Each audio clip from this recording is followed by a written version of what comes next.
The day's finally come! We're off to meet the Tsaritsa of Snezhnaya! What is she planning? And why does she need the gnosies? Soon, we'll have our answers! Guess this'll be the end of your journey that your sister mentioned. What is she expecting you to find there? Snezhnaya still feels like a long way away. Hopefully, there'll be plenty of time to relax, eat some good food, and have fun before we arrive.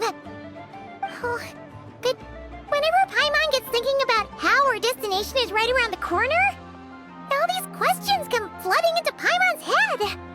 It makes her so nervous. Yeah. Anyway, enough about all that. We can't start the final leg of our journey with that kind of mindset. Just think. We've fought dragons and sea monsters, defeated creations of the gods, faced prophecies of doom and the threat of the abyss. Heck, we've even been to the moon! With all that experience under our belts, how could we be any more prepared? Sure thing! Now, stick close to Paimon, the best guide you could ever ask for, and let's charge straight for the finish line! Off we go! What about me? Do I get a call out? Whoa! Columbina? You kind of snuck up on us there.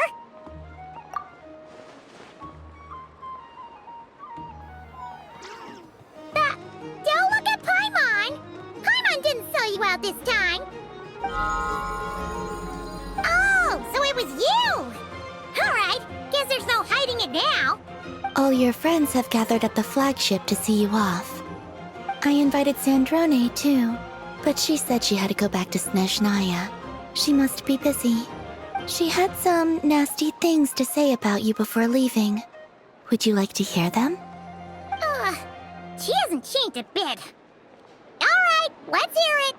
If they're heading to Snezhnaya, I'll bet it's to cause trouble for Her Majesty the Tsaritsa. Attending a farewell party for people like that would not be a good look for me right now. Also, please tell them not to count on getting help from a Fatui Harbinger in Snezhnaya. Our time working together was not terrible, precisely, but we're on different sides. So when you get there, don't do anything to make life difficult for both of us. Well, that definitely sounds on brand for her. The attitude, the reasoning. All right, we'll do our best to keep our distance then. No, you've misunderstood. I think she means that she'd like you to go see her. As long as you don't make things difficult for both of you, you'll be fine. You really have to read between the lines with Sandrone. Go on, get to the flagship. Everyone should be there by now. I told Lauma that you once treated me to a truly unforgettable meal. Today, I want to return the favor. It's my gift to you. It's definitely nice to be treated, but hopefully by this point, you know that you don't owe us any favors. The moon of Nodcry will always give you a warm welcome.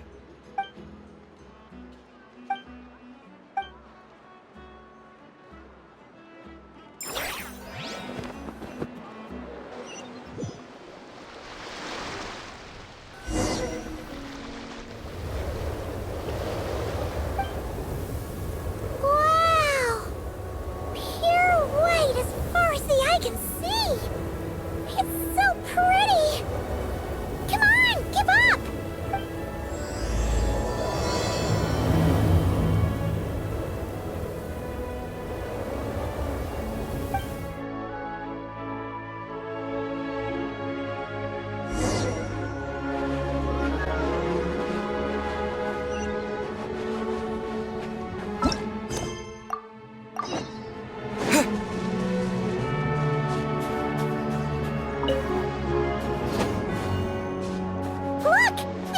Similar to the ones in Nodcry. You know, just minus the effects of Kuraki. That's a sure sign that we're officially in Snezhnaya now.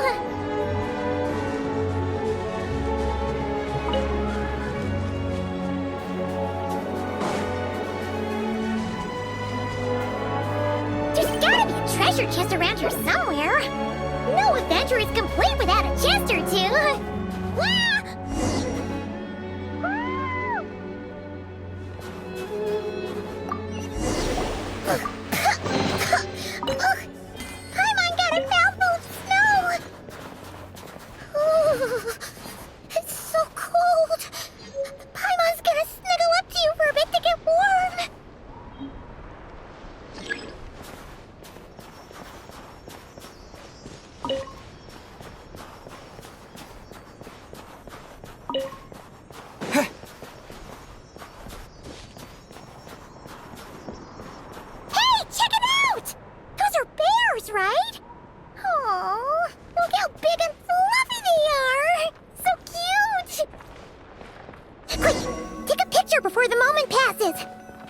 here.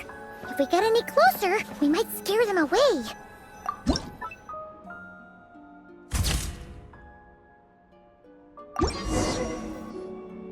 Let's see how your camera skills are these days.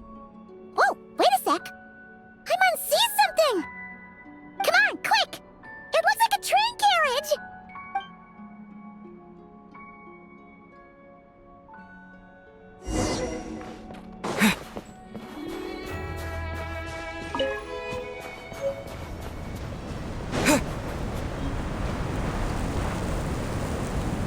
Paimon's heard that Snezhnaya has loads of railways and trains! This must be one of them! But why is it abandoned?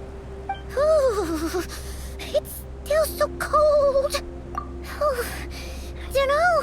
Maybe. Ooh. Also, is it just Paimon or is the snow getting heavier? Yeah. So it can't just be because of the cold. It's hard to describe, but Paimon feels so weird. She's never felt like this before. Everything feels heavy. Getting kinda dizzy, too. Oh, no need. Paimon's just feeling a little low on energy. That's all. It's nothing serious. Not worth ruining our travel plans over. Yep, sure thing. Snezhnaya, here we come!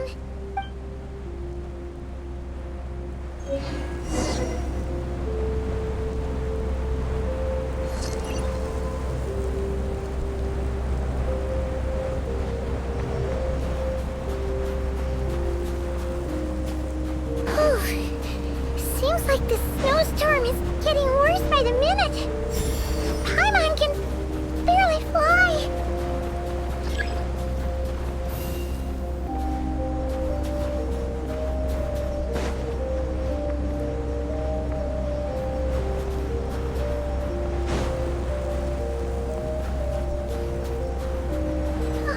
Oh, look! There's a cabin over there.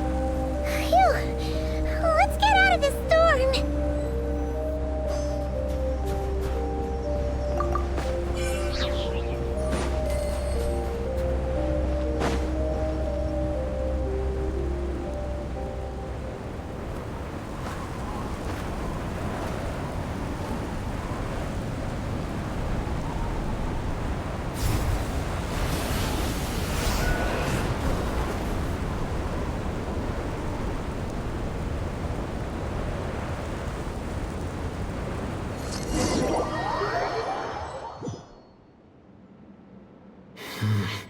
What is this place?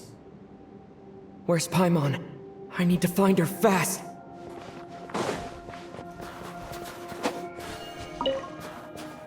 Paimon! Paimon!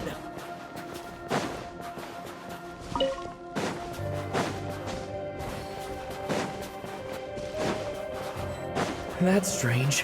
Where could she be? I guess I'll try further ahead. Hang in there, Paimon.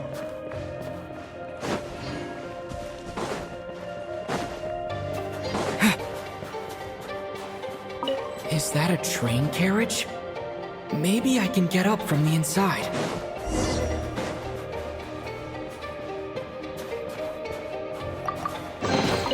A reward on the road.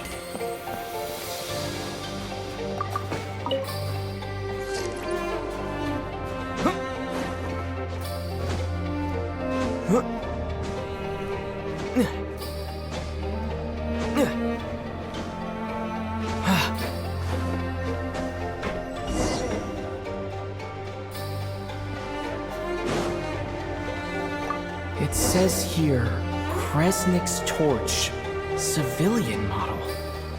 It's definitely getting a little warmer now it's turned on. I really hope Paimon's okay.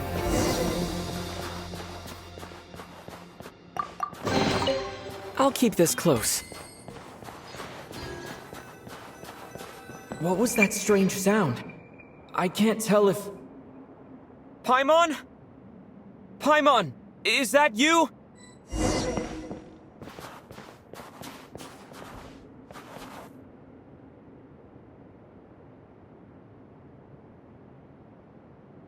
Incoming entity detected.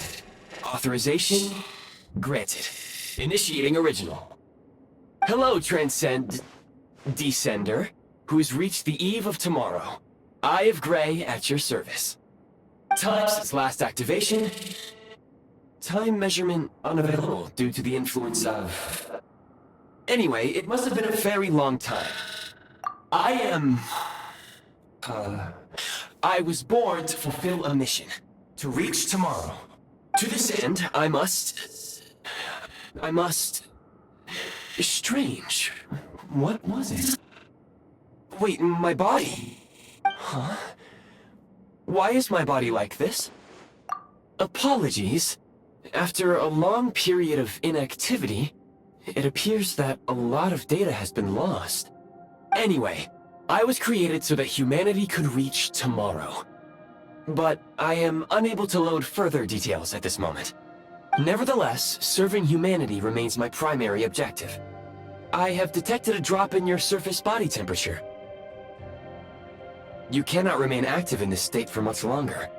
In accordance with my preset programming, upon reactivation, I must ask the one who awakened me the following question. Will you accept me, Transcender?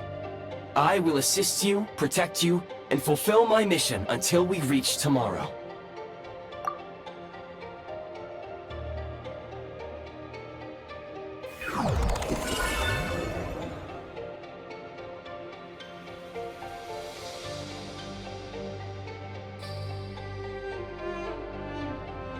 You have made a very wise decision.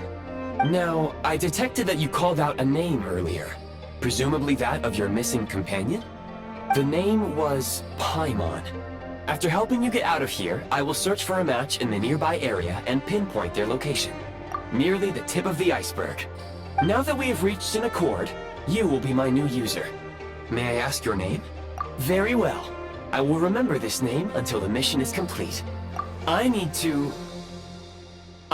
recover my body, retrieve the power to unlock tomorrow, and help the suffering masses to reach the far shores where the empty Ark floats. I can sense my power scattered across this ice-covered land. I even have a vague sense of where it might be found. But right now, that is not essential. The key right now is you. You must survive and reunite with your companion.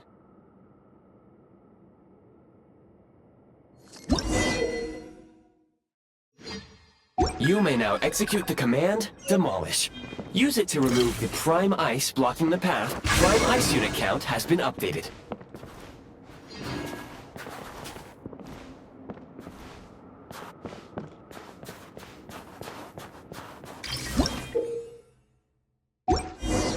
You may now execute the command, Build.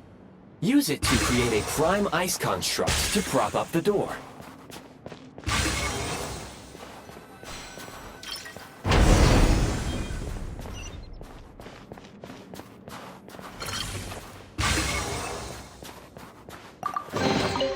A reward on the road. Scanning local environment. Exit has been sealed off with ice. That would not be an efficient approach. One moment. Usable construct blueprint detected nearby. You can use this to clear the solid ice ahead of you more quickly.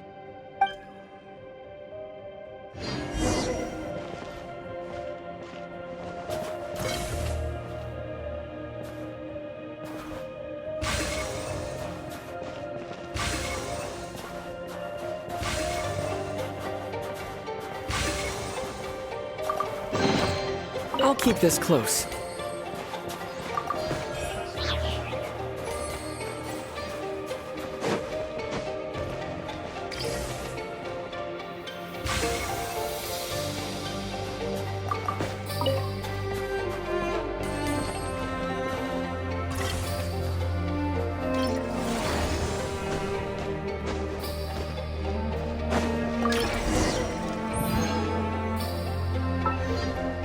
Construct blueprint added to records. You may now execute the command, Build Heat Source. Generate a temporary heat source to rapidly melt the solid ice.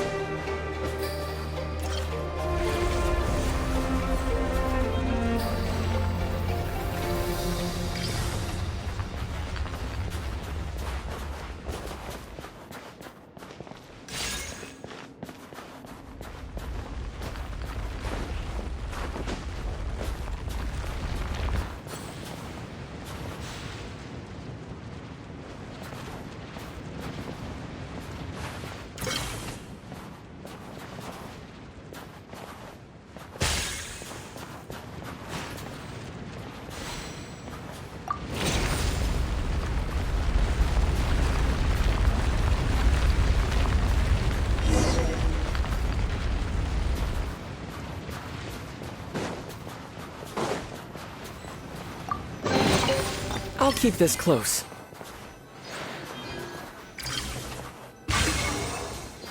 My scan indicates the path is straight ahead. I recommend we proceed.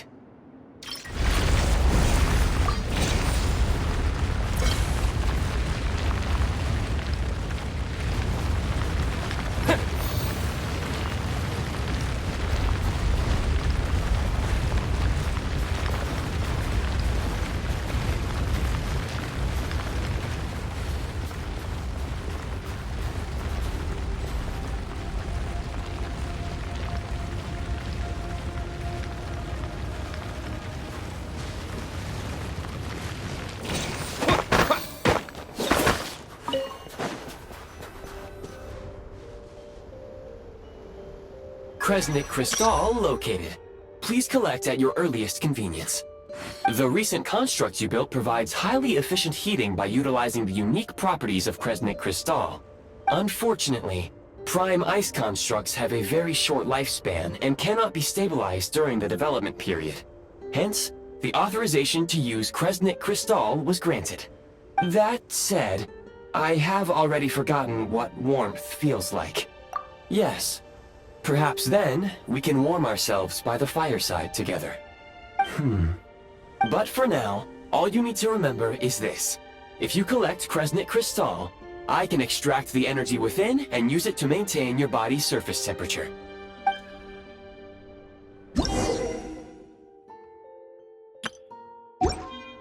Low power.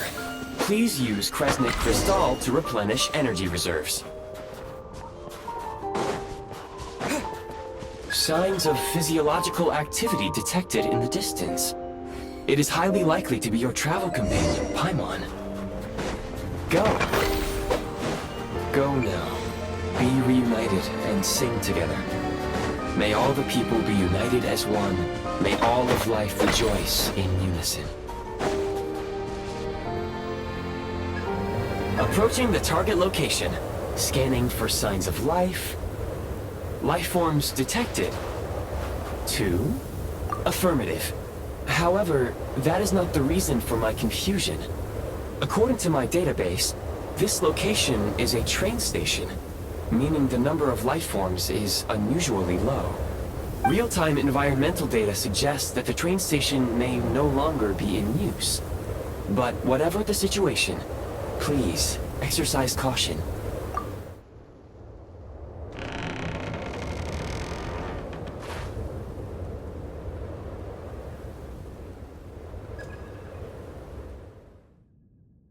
Paimon!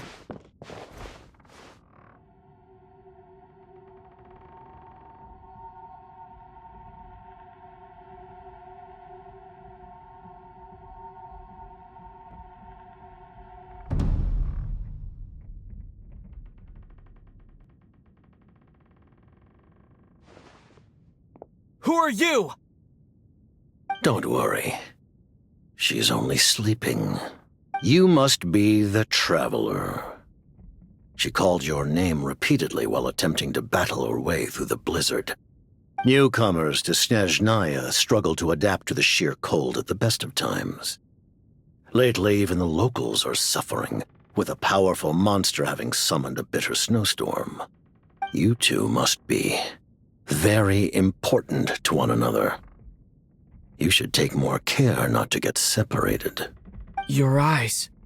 Are you Conrian? There are indeed some Conrians left in this world who survived the cataclysm. But I doubt that is news to you. It would be unwise to interrogate my identity here. Focus your attention on your travel companion instead. We will meet again very soon.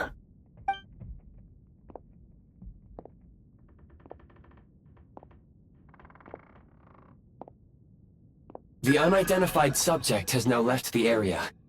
He appears to be an individual of great significance, but my search has yielded no relevant data. I will try searching the database again. Against the odds, your companion is safe and sound. The other person even left a blanket for her.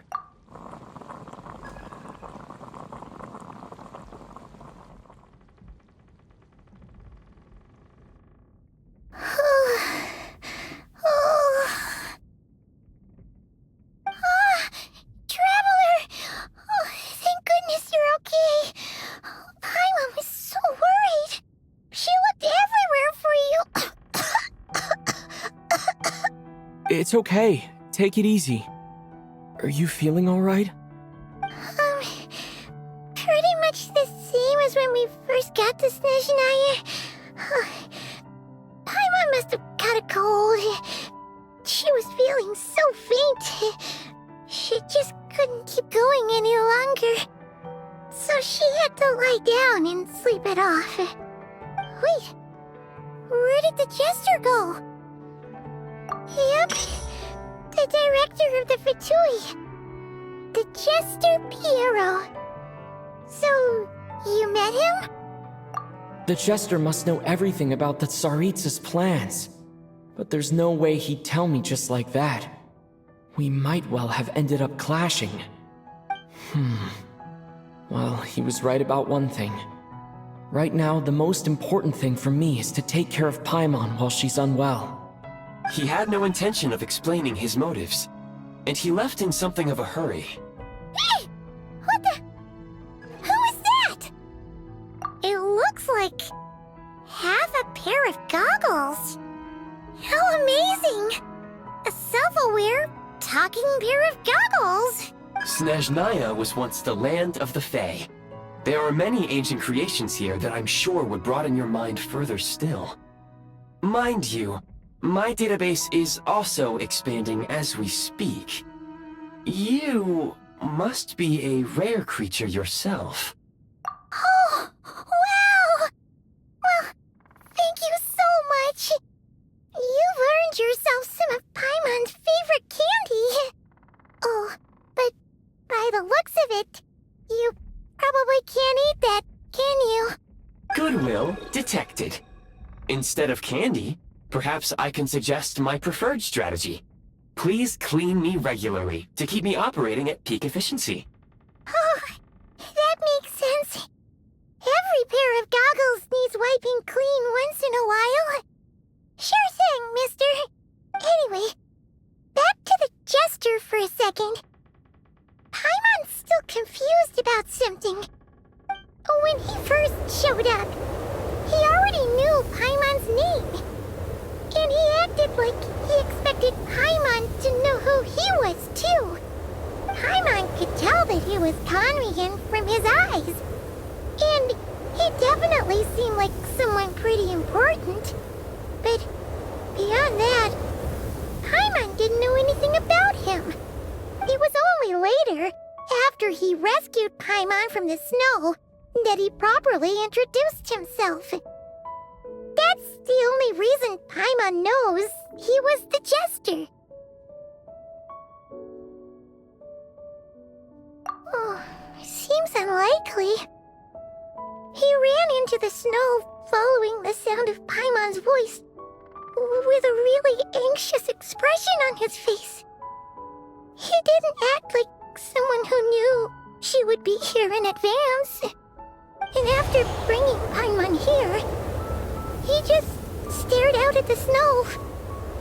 He didn't do anything to Paimon at all. In fact, he barely said anything.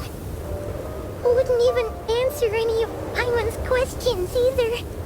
Paimon didn't feel unsafe around him, and he didn't seem to have any ulterior motives. For all we know, he might have just ignored Paimon's questions so she'd give up and go to sleep. Please allow me to interrupt. Fatui and director are unfamiliar terms. May I ask for clarification? Wait, you've seriously never heard of the Fatui? Oh, they're like the Tsaritsa's inner circle. Really powerful people. And the director is their boss. Understood. Since they hold elite positions and serve their god directly, it stands to reason that they would conduct themselves with due decorum. I am inclined to agree with your assessment, Miss Paimon. I did not detect any ill will from the gentleman in question. Sorry, I shouldn't have encouraged you to talk so much. Paimon, new plan. Let's get out of Snezhnaya for now. We can come back after the weather clears up and you're all better. The Jester mentioned that this snowstorm, being the work of a monster, is worse than most.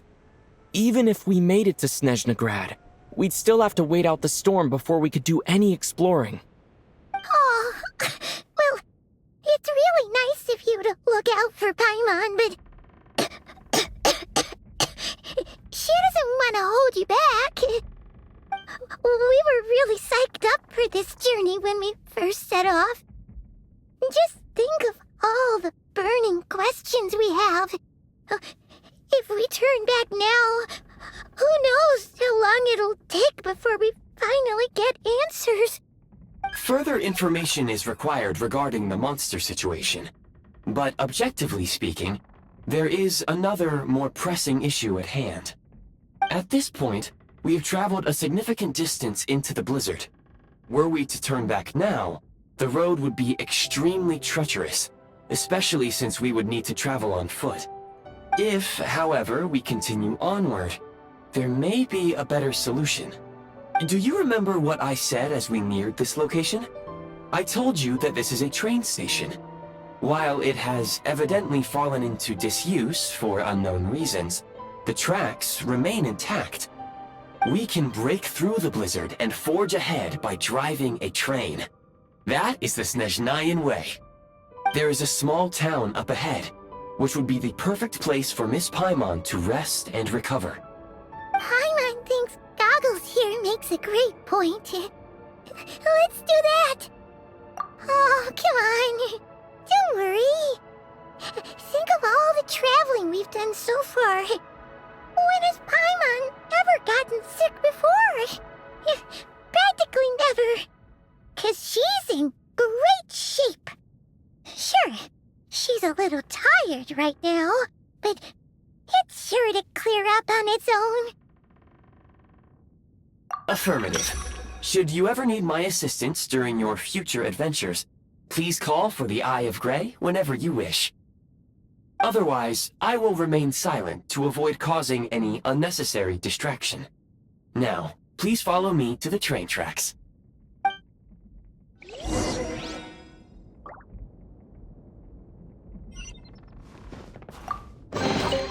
A reward on the road.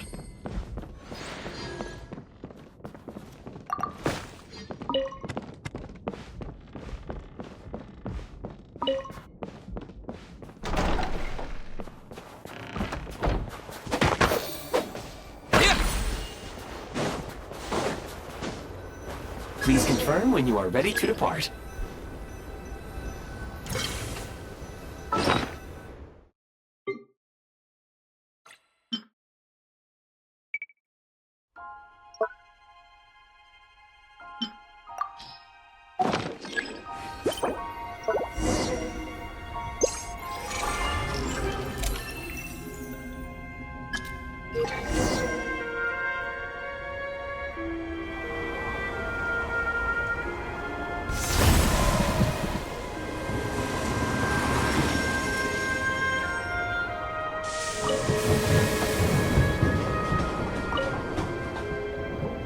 Heading north from here, we will soon arrive at... Wait, there's an error message. Could not detect clear tracks. What exactly does clear mean? Brace for impact, friends! Preparing to enter impromptu flight mode.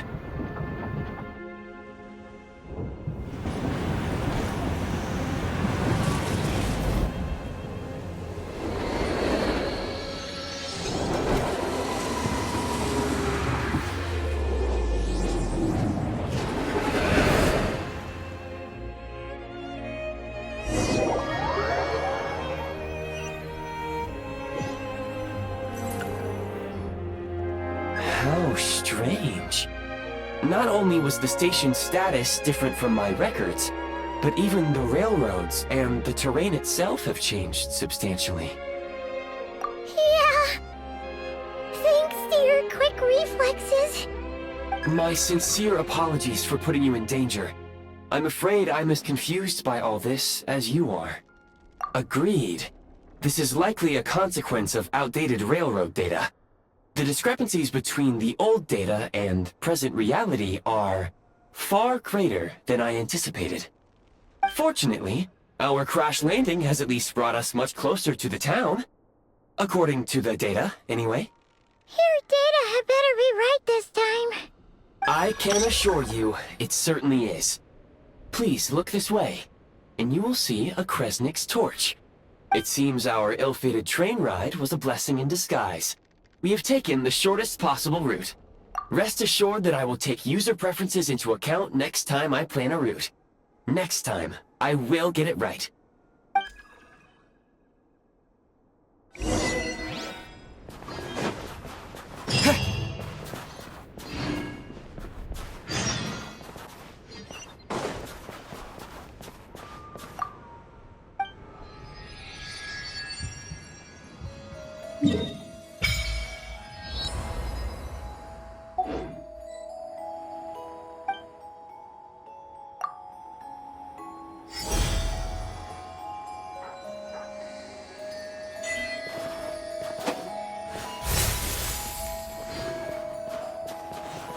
Excuse me, is there an inn nearby? I'm sorry, but they've all closed.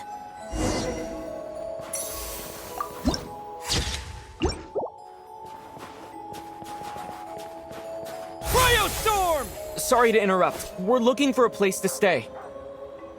I can't even afford to warm my own house, let alone run a business. Excuse us. Is there anywhere we can stay around these parts? I'm afraid not. You'll have to try your luck somewhere else. All we can do is wait for the next shipment of Kresnik Crystal to get here.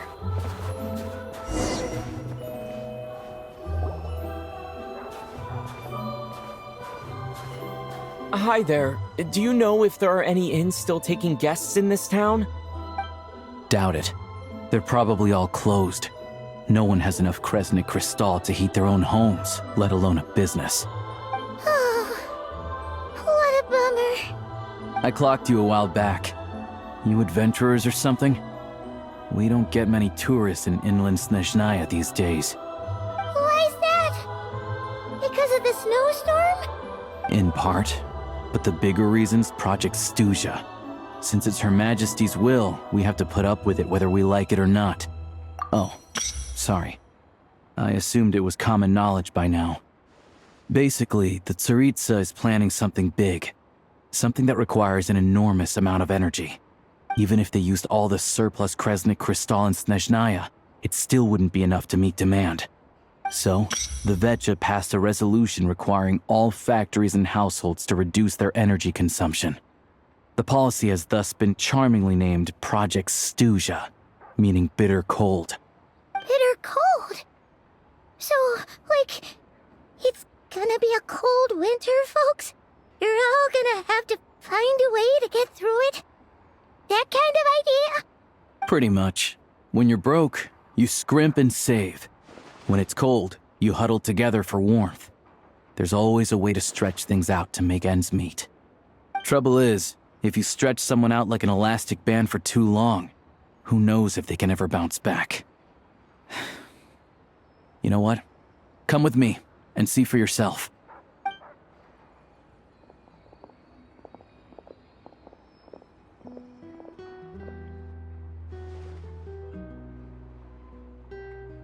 Can you please explain to me why the price of Kresnik Crystal has gone up by 1/3 again?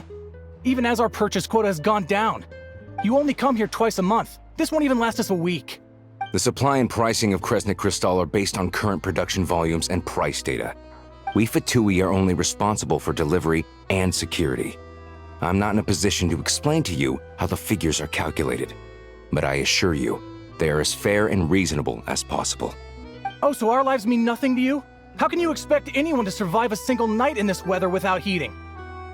Since you insist on making me repeat myself every single visit, I will remind you again. There is no monopoly on the trade of Kresnik Crystal. You are free to purchase the shortfall from elsewhere on the market. What market? Nobody else is selling! And when they do, they charge 8 times the normal rate! It's robbery is what it is! Which is why the Snezhnegrad Veche passed a resolution to support border communities. without which you wouldn't even be able to buy Crystal from us to begin with. So if you're here just to argue, move aside and let the next person in line come forward. Everyone's feeling the cold here. You! All right, everyone, let's calm down for a second. A few words, if I may. We're all subjects of Her Majesty the Tsaritsa, and I'm sure every one of us is dedicated to her great cause. We all know how cold it is, and the more it snows, the harder life gets. Everyone's struggling already. Let's not make things even more difficult for each other. But Liaison Shishkin, there's clearly something wrong with this quota. I have a family in Marepasak who tell me they can buy at least double our crystal allotment. Oh, believe you me, I had the same reaction when I first saw the numbers. Couldn't believe what I was reading. I even wrote a letter to confirm the true figures, but I'm afraid the quota really is as low as you've been advised. Still, you must understand that calculating these energy quotas is a complicated balancing act. They have to factor in population, town size, industrial application. Our top priority must be to keep the largest Kresnik's torch burning continuously. Only then can we sell the remaining crystal for household use, and in doing so, we must make sure that everyone is treated fairly. As our Fatui comrades said, they are only responsible for delivering the goods. They need to keep accurate records, and they do not have any authority to modify the rates or quotas. That's right. Our duty is to do things by the book. Tell you what, listen. I know how anxious and upset everyone is. As a matter of fact, I was just discussing it with the mayor. What we can do is open the lower combustion chamber of the Kresnik's torch to the public. You can come to me directly to register, and I will allocate time slots accordingly. I can't guarantee there'll be ample energy for household use, but we can at least make sure you'll be able to boil water and cook food each day. Let's hang in there and make this work together, all right? Fine. I don't see any alternative. So, this is Project Stuja in action, huh? Oh, no wonder nothing's open for business. People are barely getting by. You were looking for an inn, right? For your, Fae friend? Oh, Paimon's not a Fae. Just Paimon. She must have caught a cold or something. We only just got to Snezhnaya, and we're still getting used to the climate. I have a small place in Stratomaros. I don't stay there very often, though, so it's pretty basic. But if you're not picky, you're welcome to rest there for now. It's not much, but I've got blankets and a warm fire. Are you sure? Oh, that's really kind of you. All right, then. This way.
Getting nice and toasty.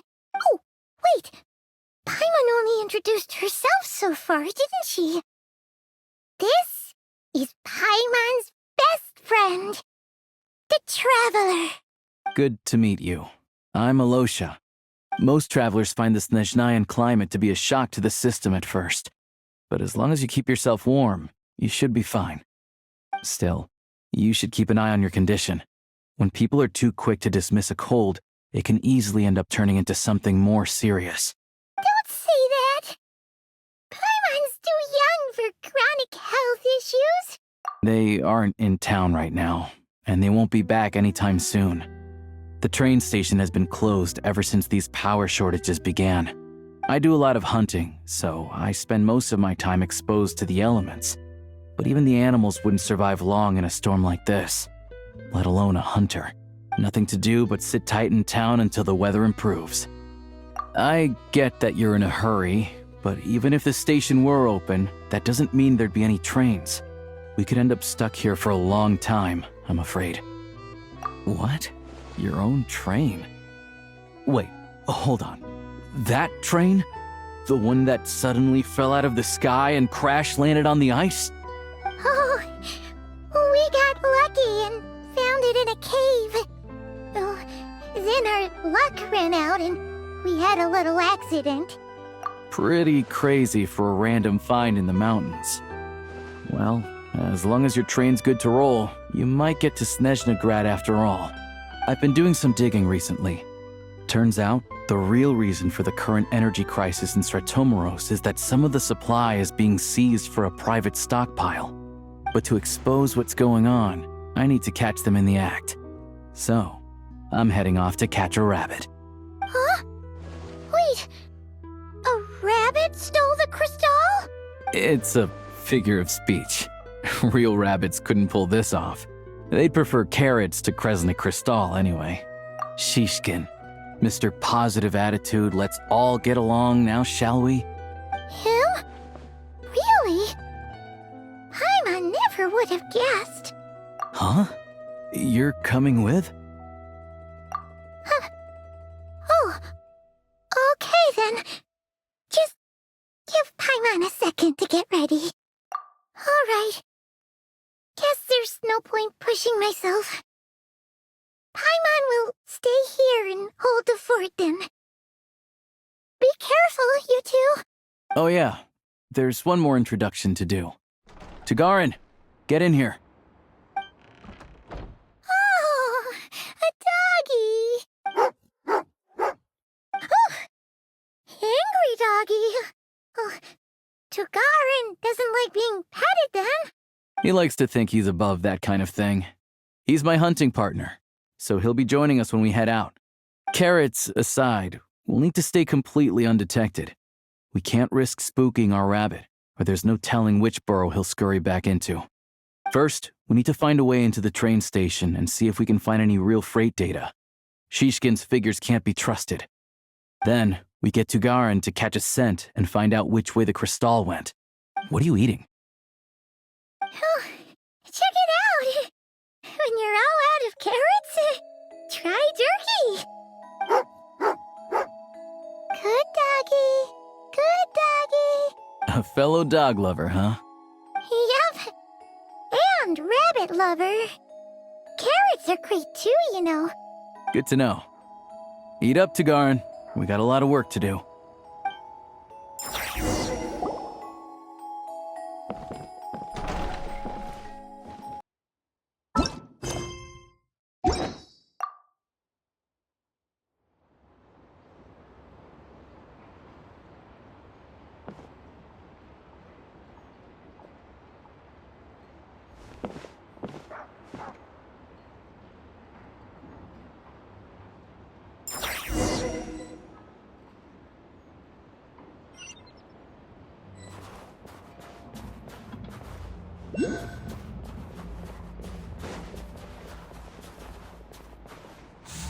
Wait.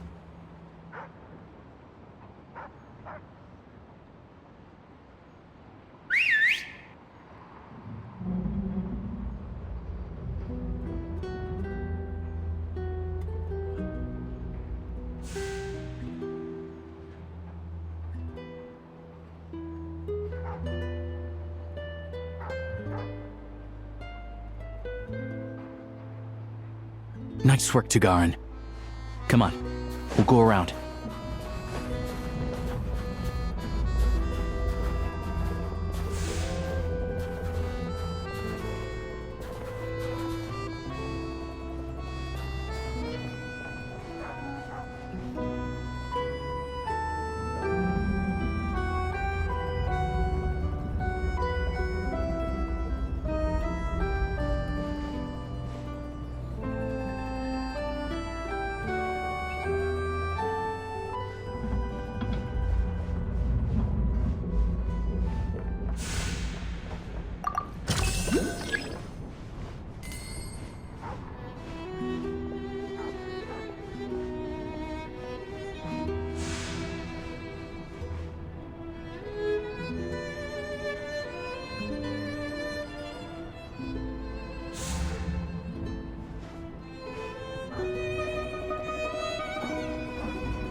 This way. We'll enter from the upper floor.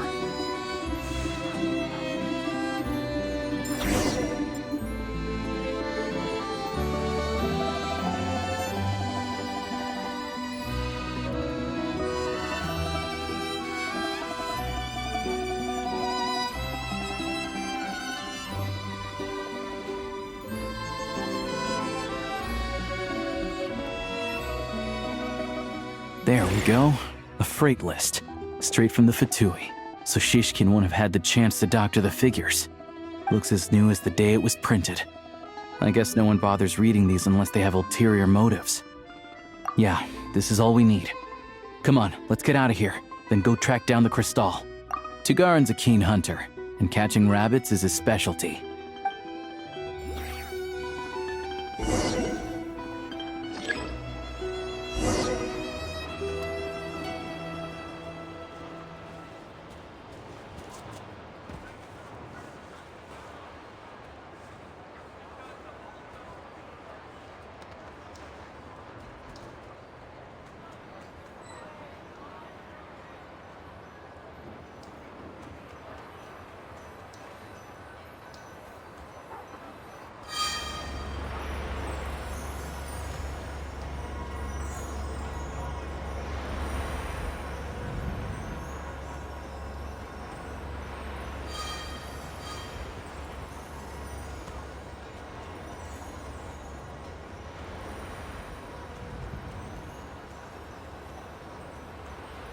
Anywhere there's a stove, there'll be the scent of Crystal. That's normal.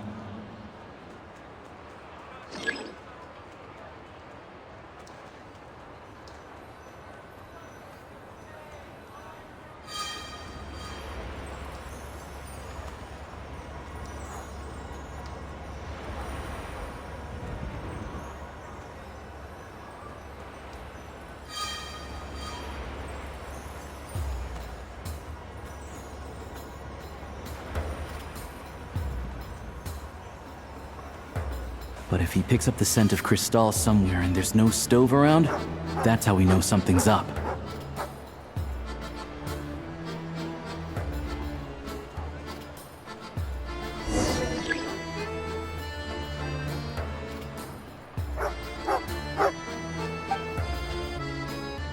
This must be the rabbit's warren.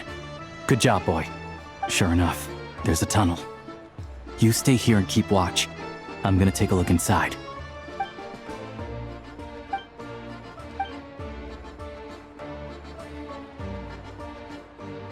Thanks for looking out for us. Things are getting tougher by the day. No need to thank me. It's my pleasure. Sure as Her Majesty the Tsaritsa watching over us, every sacrifice will be worthwhile. Let's grit our teeth until the blizzard passes. These days of hardship will be over soon. Maybe for everyone else, Liaison Shishkin. But for you, the hard times have only just begun.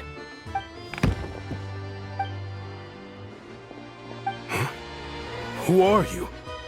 What's the matter?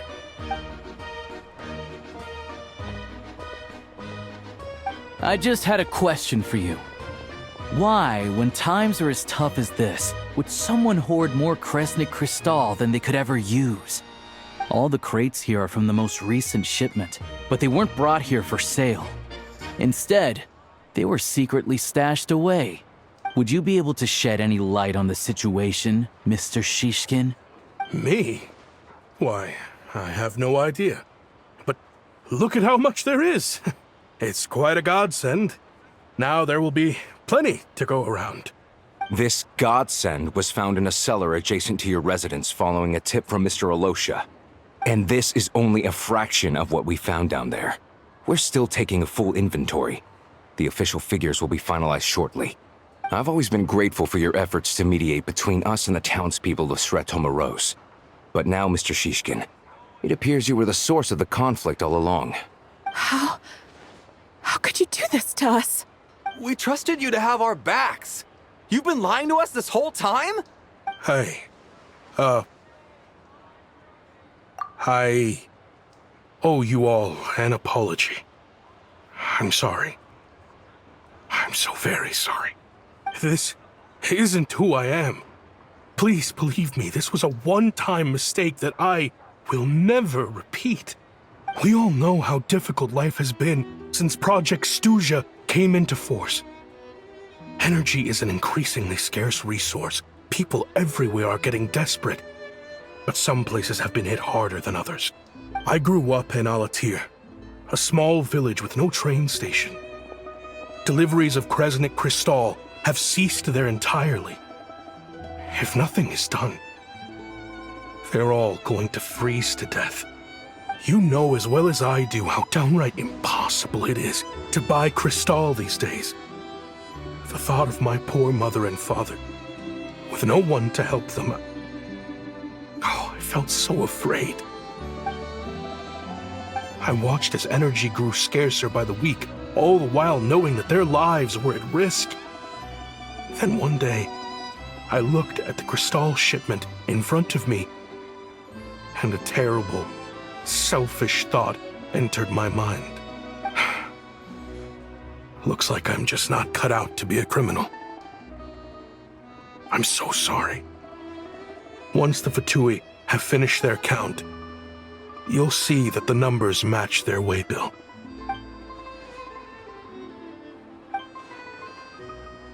I have the official Snezhnayan quotas here.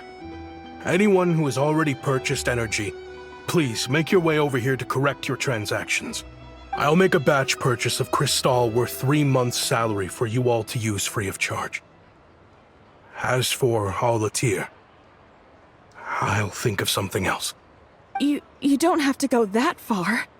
Yeah, owning up to your mistake is enough for me.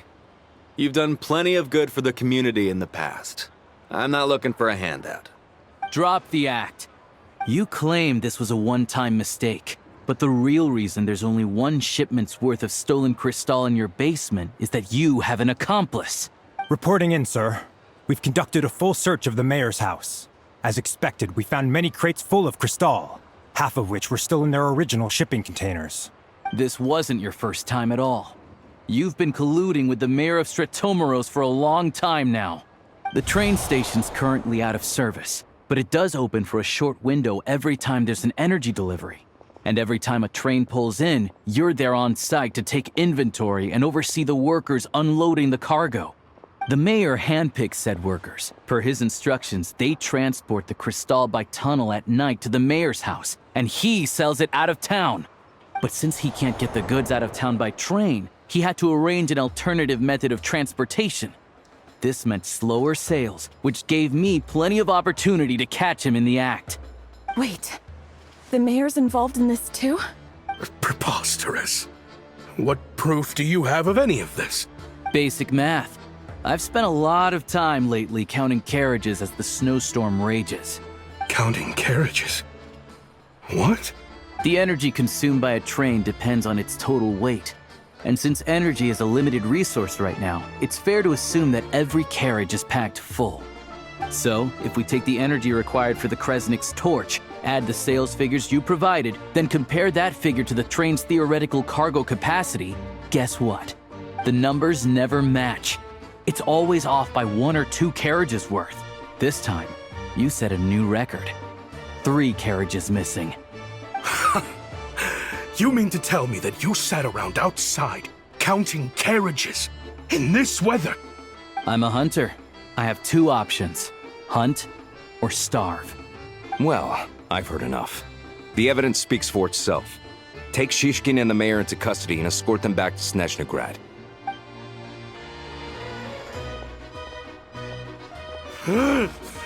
You cocky little brat! Ruining my business! Just you wait.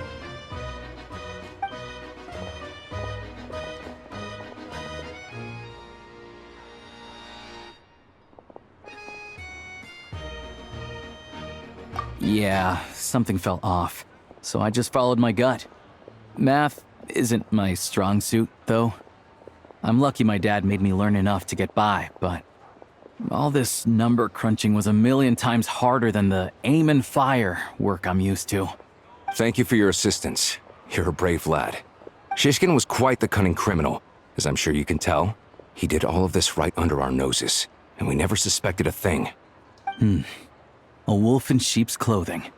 He had everyone fooled. Even with that sob story he fed us. He was probably trying to keep the mayor out of it, not just mask his own motives. Without the compelling case you put together, even I might have fallen for it. Alosha, was it? Tell me, are you really a hunter? We can go find some wild animals if you want. I'll fire off a couple of shots, and you'll see whether I'm the real deal. I didn't mean to cast suspicion on your identity. It's just... well, I'm sure you've heard of the Rokot. Recently, they've been recruiting people with your kind of talent. They hide in plain sight under false identities, working against Project Stuja, sometimes directly opposing the Tsaritsa herself. They aren't a violent organization, and their goal is to improve the lives of the common folk. But still, as a member of the Fatui, I wouldn't be doing my job if I didn't keep tabs on them. First I've heard of this. I don't really keep up with what goes on in the city. All I know is, people who don't mind their own business in the city end up paranoid about everything. As for me, I just couldn't stand Shishkin. I'm from Alatir myself, and I can tell you, nobody's lived there in years. Why would an abandoned village need Crystal? Of course, no one really cares about the fate of that place. I'm guessing today is the first you've heard of it. I see. It does sound quite tragic. Really. Well, thanks again for your assistance, and your friend here too. I will report this incident to Snezhnegrad. The Fatui will take over energy distribution until new officials are appointed. We'll also ensure that the train station resumes normal service as soon as possible. Looks like it's my turn to brush up on math now. I never liked it as a kid either.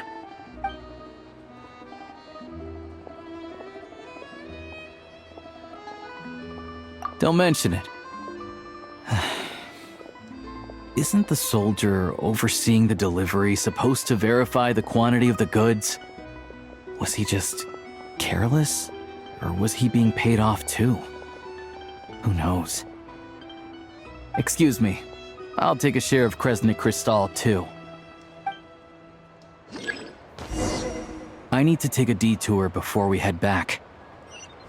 There's someone I have to deliver this crystal to.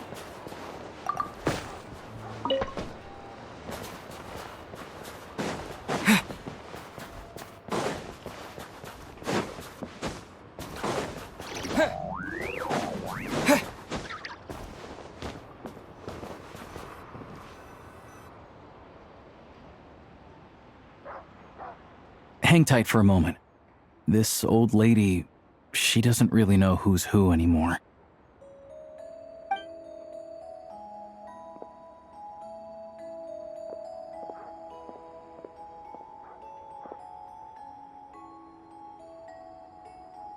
Oh, grandson. It's so cold today. You must be freezing. Ma'am, it's me, Alosha. Alosha? Alosha who? You know me. I came by earlier today. Cleaned the ashes out of your stove, gave you some warmer bedding, and washed your back.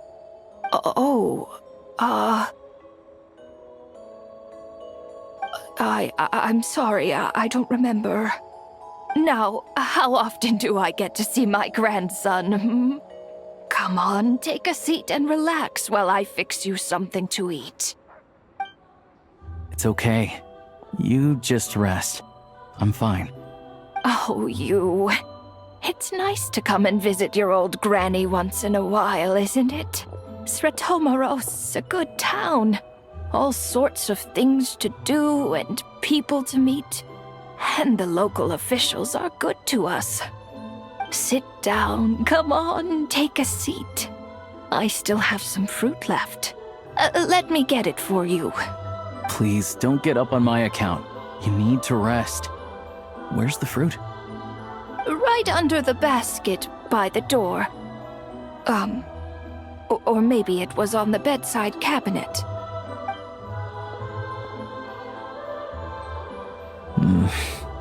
Well, grandson dear, do you like it?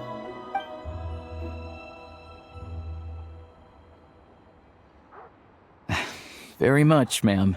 It's delicious. Good, good. Wonderful.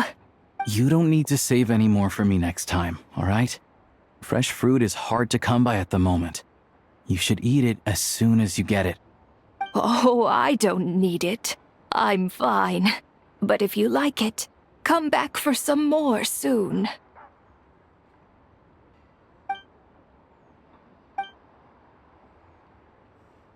Some kind soul must have given these to her. But she always saves the nicer things for special occasions. I met her at the market back before her health began declining. She was a lovely old lady. We're from the same hometown. Not many people have heard of Alatir. And if they have, it's usually for all the wrong reasons. There's a gang of highwaymen that came from there. Now that it's an abandoned village, it's rare to find anyone who shares fond memories of our hometown. So after we got talking and realized we were from the same place, we decided to keep in touch by letter. I first learned of Stratomoros's energy supply problems from a passing comment in one of her letters. Then, after her health went downhill, I started visiting more often to check in on her. The town's been in decline for a while now, but because of her memory problems, she thinks of it as the bustling, prosperous Stratomoros still in its heyday. That said, I kinda appreciate her optimism. There's not much of it going around in this world of ice and snow. It's fine. Everyone grows old. In Snezhnaya, some people believe that in your final moments, you'll sense a familiar presence by your side. You turn to look at them, but their face is blurry. So you focus hard, trying to make out who it is. And when you finally see their face, the Grim Reaper reaches out and takes your life. She still calls me grandson, though. So at least I'm not a blurry face in her world just yet. Come on, let's get back and see how Paimon's doing.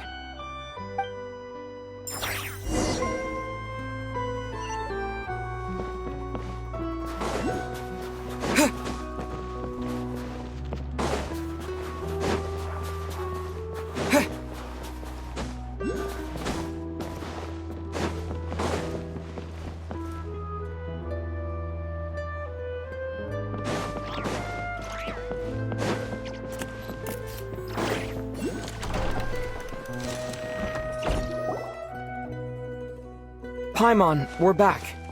Are you feeling any better? Yep. Paimon's not cold anymore, but she's still a little dizzy. Flying probably isn't a good idea right now. Paimon might lose her balance. But Paimon's sure she'll be fine. It's probably just from getting hit on the head by that pile of snow when we first arrived in Snezhnaya. Her complexion's looking much better. Let's keep an eye on her. Sure, but enough about that.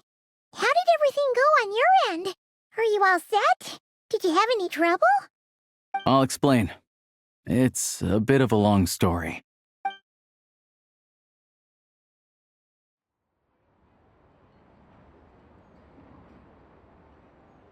Jeez, you guys got pretty busy.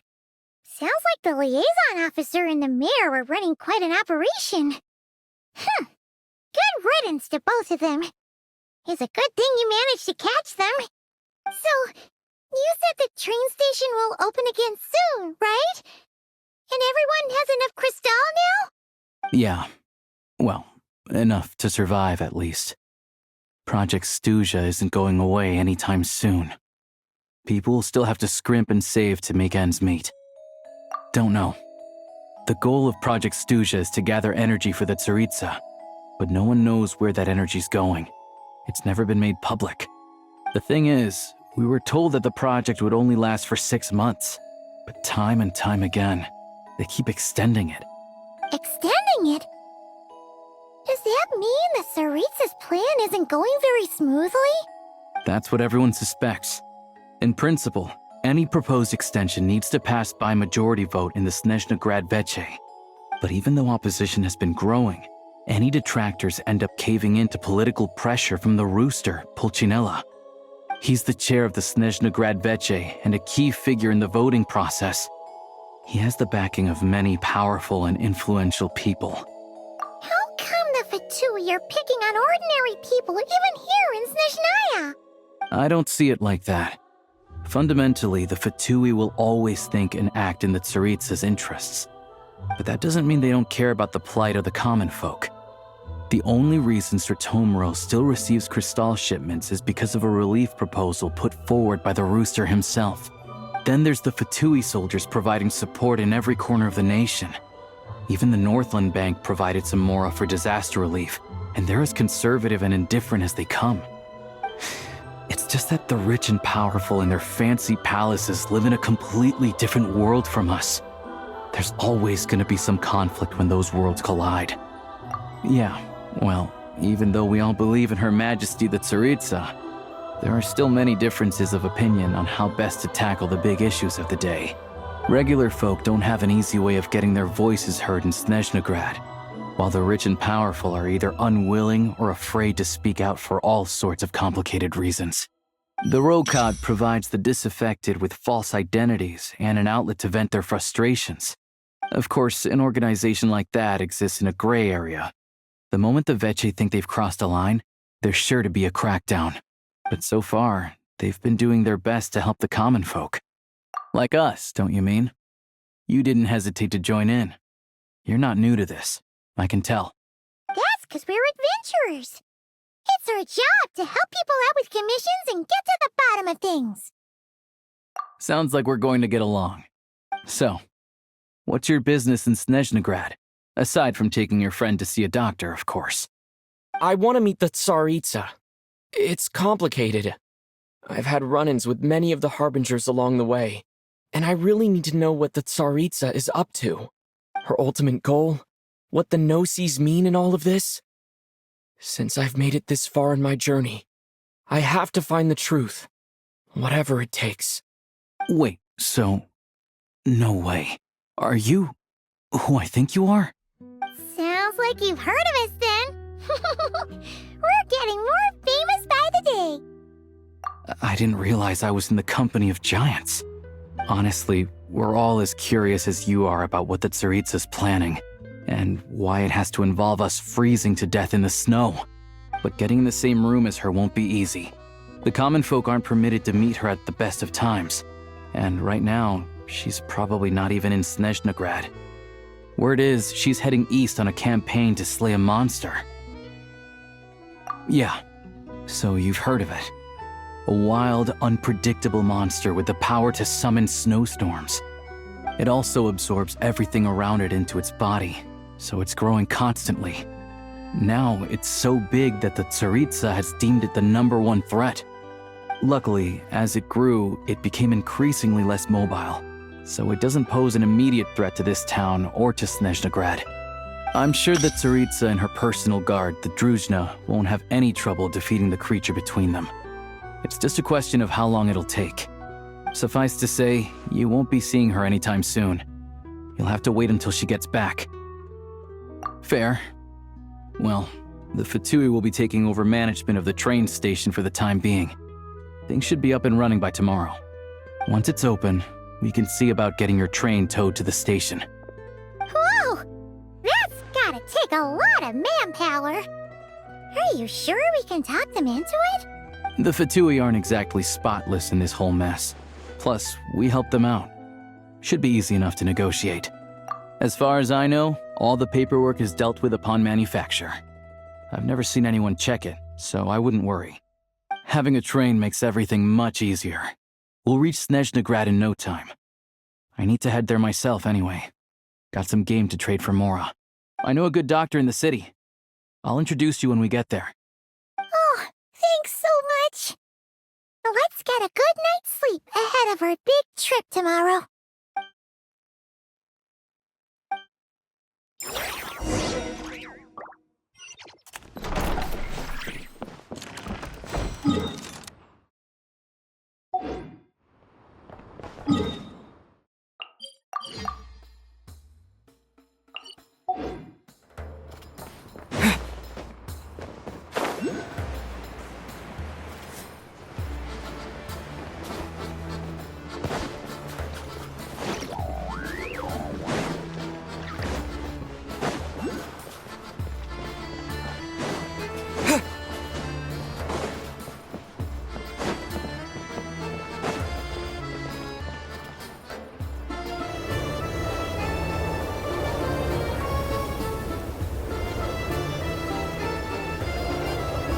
Drive carefully, all right? You don't want to end up in this situation again. Also, I don't think I've seen a train like this before.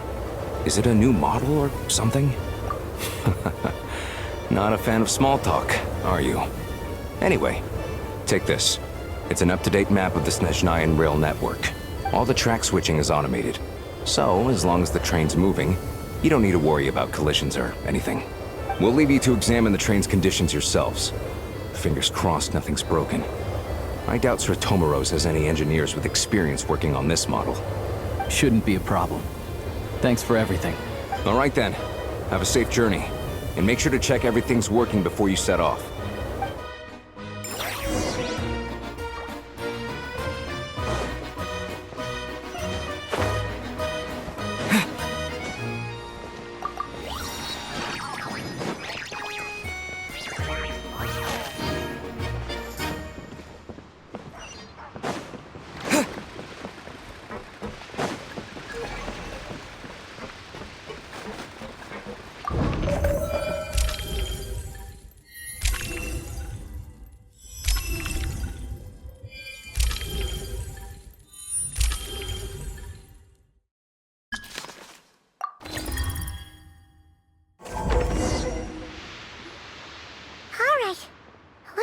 Destination settings have been applied. Let's give this thing a final once-over and then head out. Goggles, your time to shine. Affirmative. Running vehicle diagnostics. What's this? Engine, green. Wheels, green. Frame, minor damage, but no impact on function. Diagnostics complete. All systems nominal. Neat! Huh. Paimon still can't get over the fact that you just found this tech lying around in a random cave.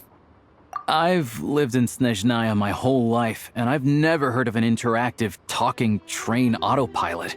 Strictly speaking, I wasn't designed purely to drive trains, though I doubt you have any interest in navigating the practically unreadable operator's manual yourself. All configurations are complete. Should you require any further assistance, please call for the Eye of Grey. Away we go! Oh, nope. Paimon's gonna find a warmer seat.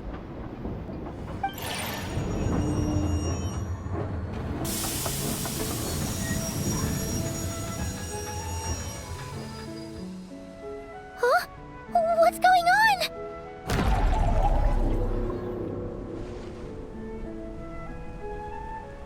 Oh no.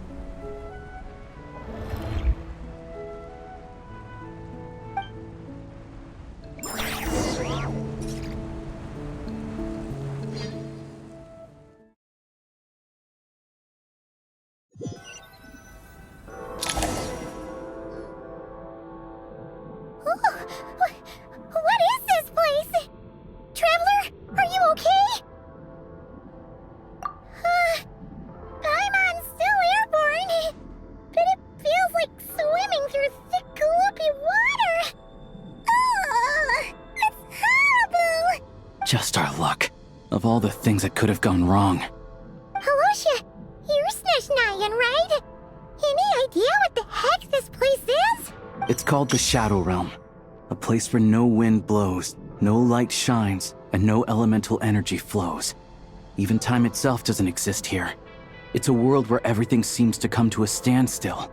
I've only seen it a few times before, and this is my first time inside. It's a dangerous place. Most people who get sucked into the Shadow Realm are never seen again. And the few who do make it back, they're never quite the same. Huh? Then, what the heck do we do now? Oh, maybe Goggles knows something. Goggles? Great! Now we're done for! Hold it together. Let's not get ahead of ourselves. I heard a story once about the world of shadows. If it's true, there's a way to escape. We just need to find the exit. Come on, let's explore.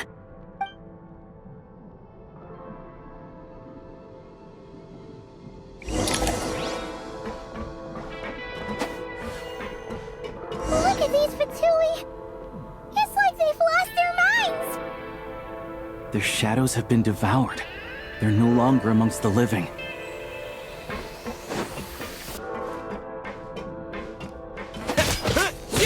can't channel elemental energy here, but I have a few gadgets that still work.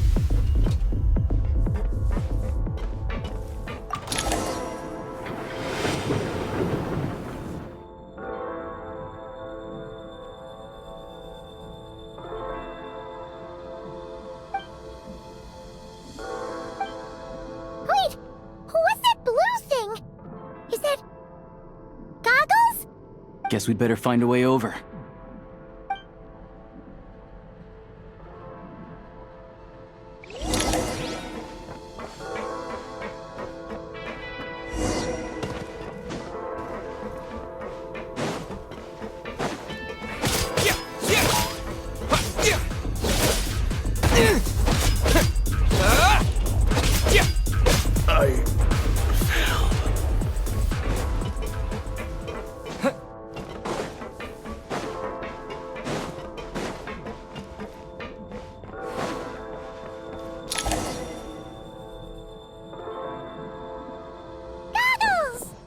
Hello.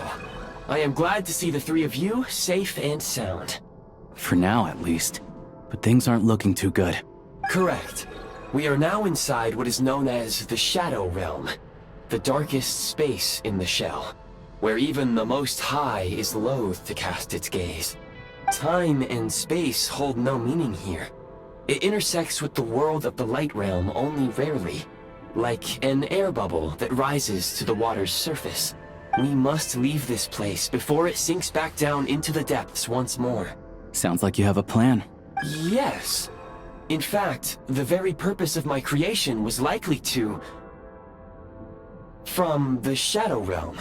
It appears that key data is currently inaccessible, but now is not the time to resolve that problem. I have marked the exit to the Shadow Realm for your convenience. In addition, I have prepared some equipment to aid you as you traverse the Shadow Realm, Traveler. It may well be one of my core functions. Scan complete. Construction in progress. Activation code?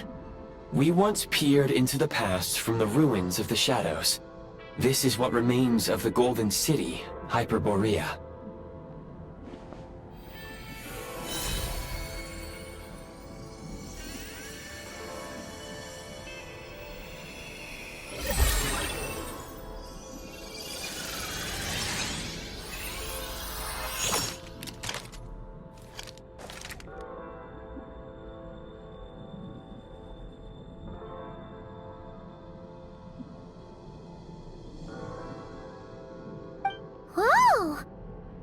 Now go.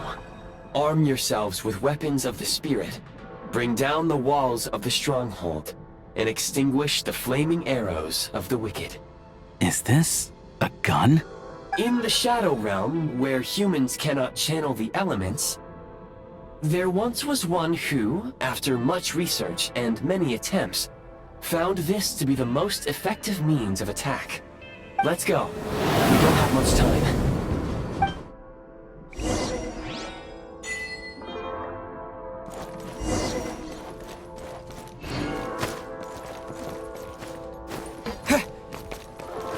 When you encounter small obstacles, you can simply clamber over them.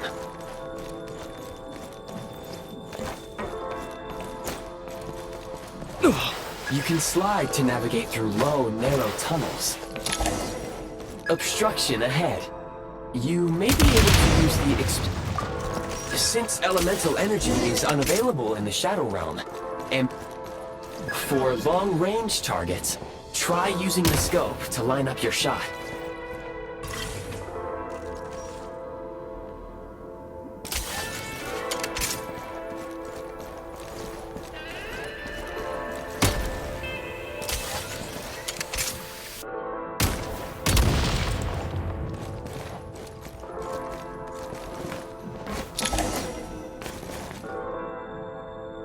Many hostile units approaching. I suggest a new strategy. Take cover, and pick them off one by one.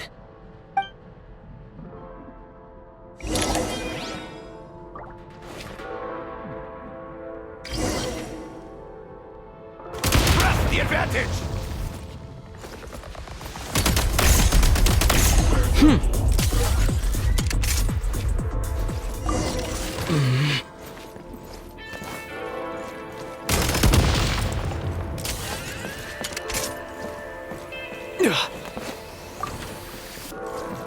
More enemies detected.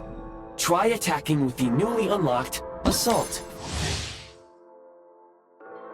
function.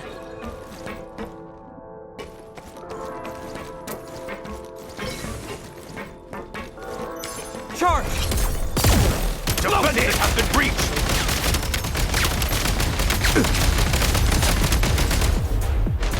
Switch mode! Where's the back?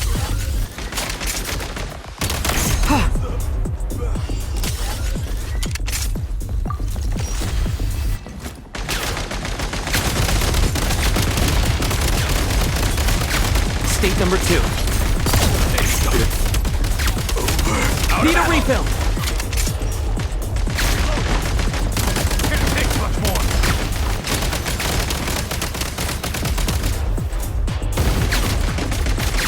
I'm in over my head. Nice.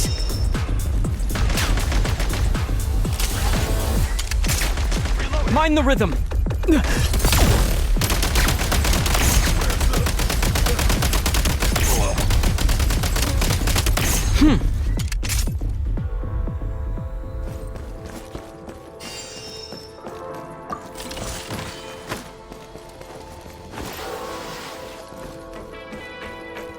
Time to catch my breath.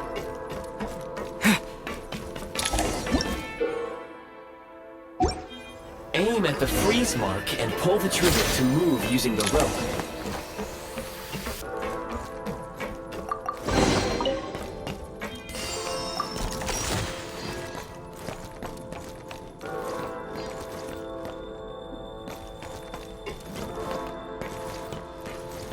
Mind the rhythm!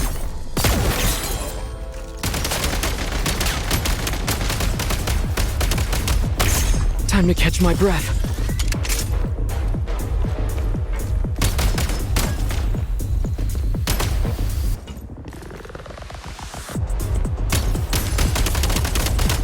Some supply points can restore a small amount of stamina. Press on.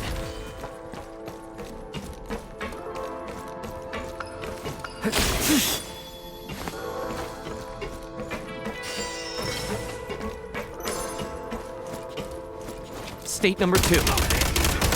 Charge! Mind the rhythm!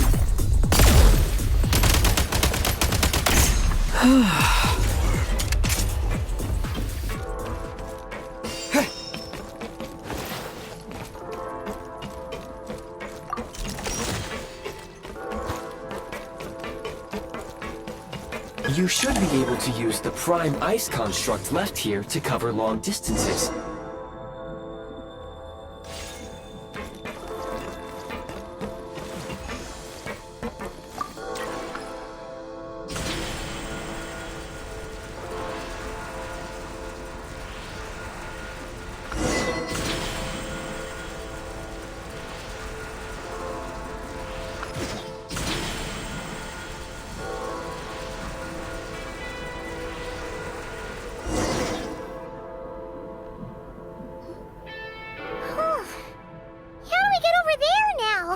I recommend using this grappling gun. Such devices were originally used to secure structures in the Shadow Realm. If you detach the connected hook, the grappling gun will automatically fire a rope to another nearby hook. Okay. So, we just remove this hook, right?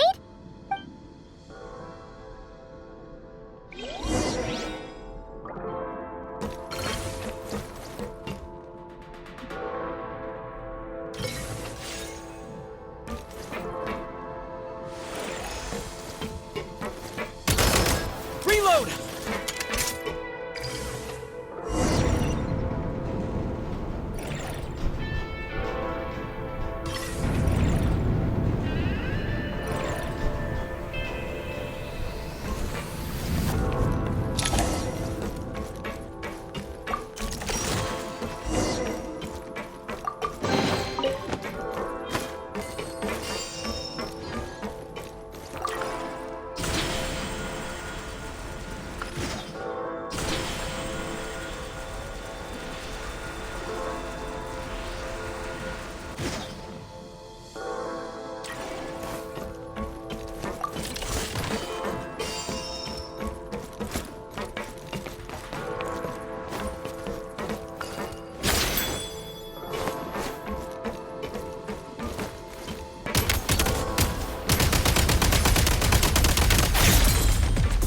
Change of tactics.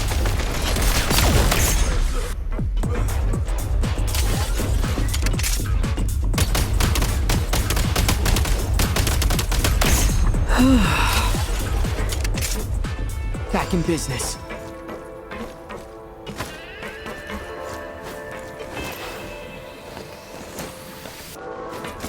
Sprint at the prime ice launcher to reach high places with ease.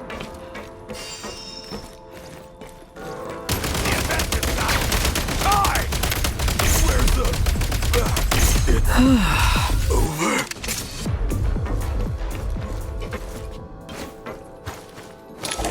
Usable munitions detected. Frag crystal.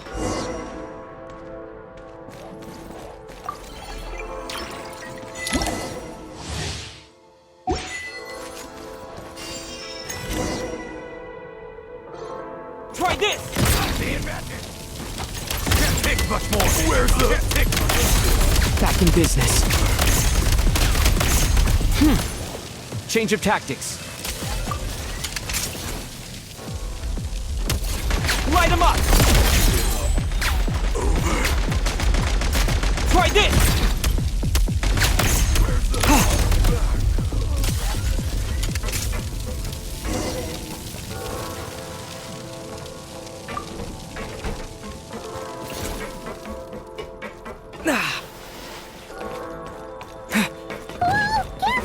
Shift your center of gravity and slide down.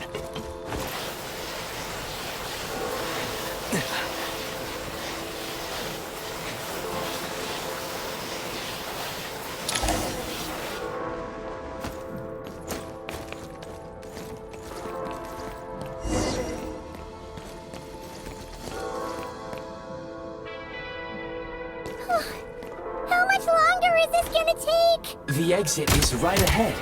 We are very close now. However... It's like they're trying to keep us trapped here.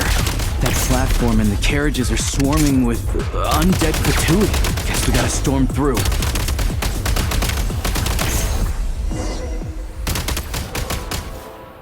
Gotta recharge! Nice.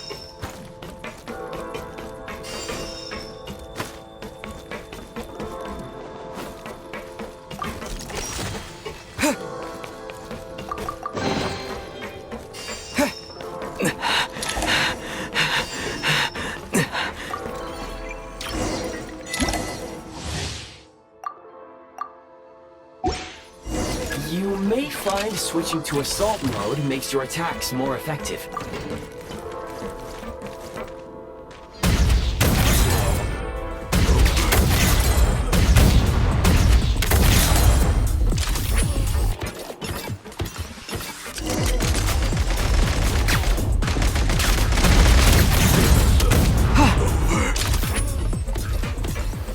Time to catch my breath.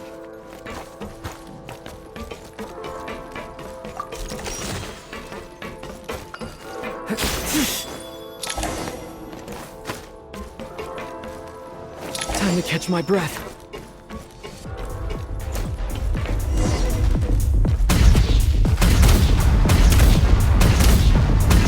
State number 2. Reload!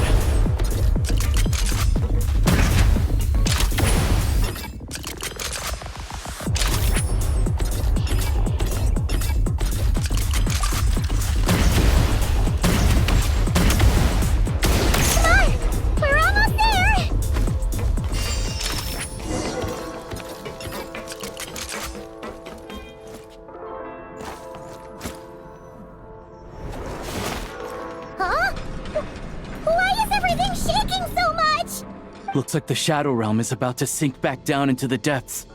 The exit is right here. You mean this weird bubble thing? Wait, how exactly do we... No time to think. We just gotta go for it.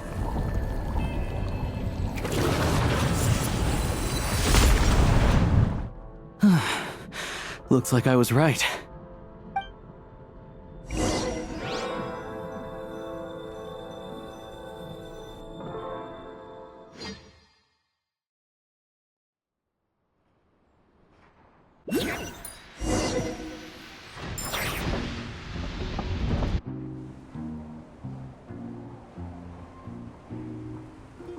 can't believe the Shadow Realm manifested right on the railroad tracks.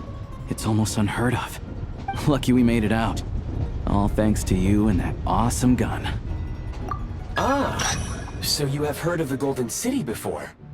Yeah, it came up a whole bunch in Nokrai. You're a pretty neat surprise in that sense, aren't you, Goggles? We had no idea they left cool gadgets like you behind. Make no mistake, it was a team effort. For a first-time firearm user, your performance was quite outstanding, far beyond my expectations. As Alosha said, it is highly unusual for the Shadow Realm to manifest in a place like this, but we should still watch out for similar dangers ahead. Let's hope not.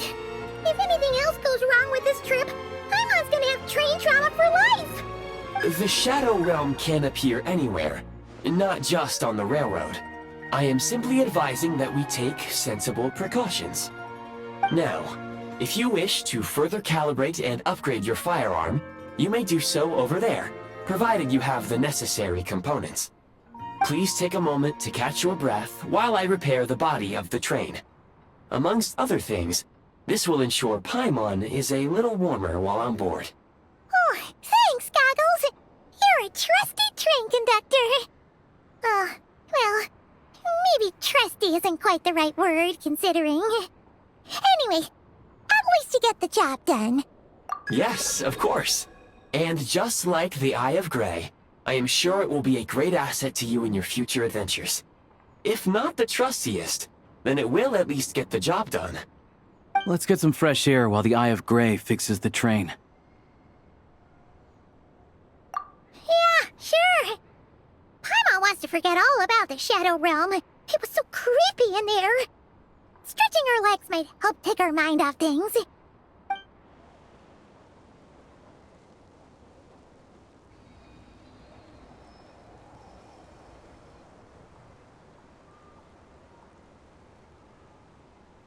It's so quiet here for a train station. Not a person in sight. Just abandoned houses.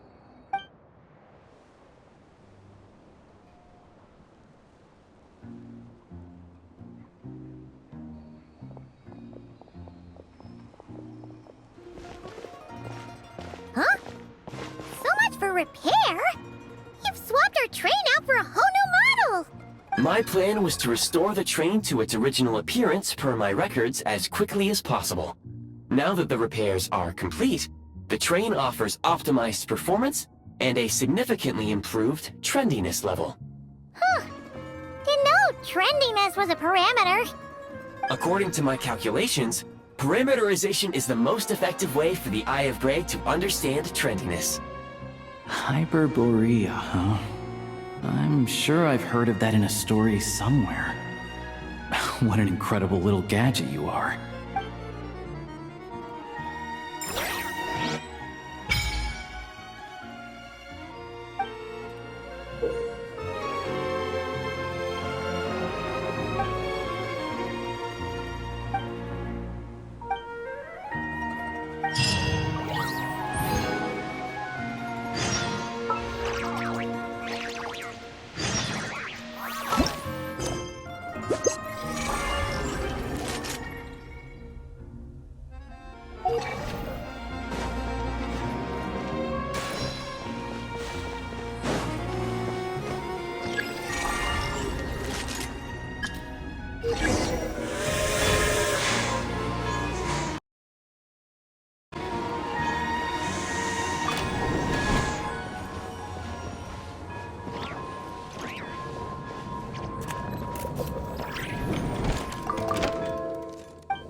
You might want to avoid looking down if you're afraid of heights. No, it's not that. Paimon's just praying that we don't have yet another accident.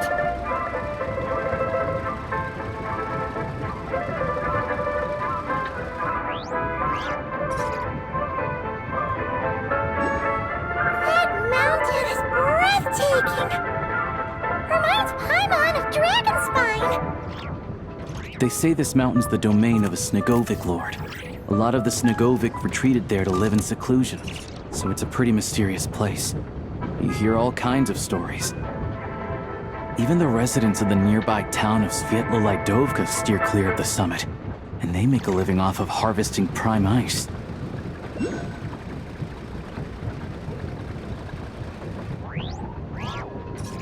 Look, Snezhnograd's just up ahead.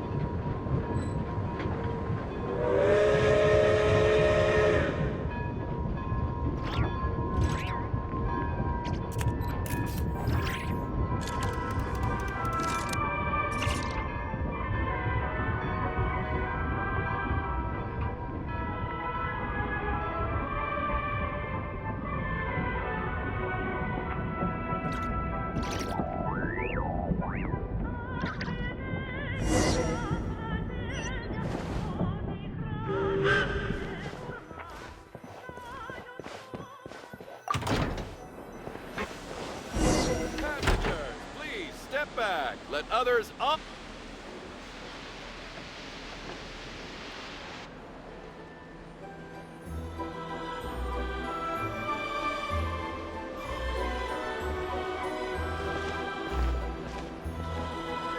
Here we are.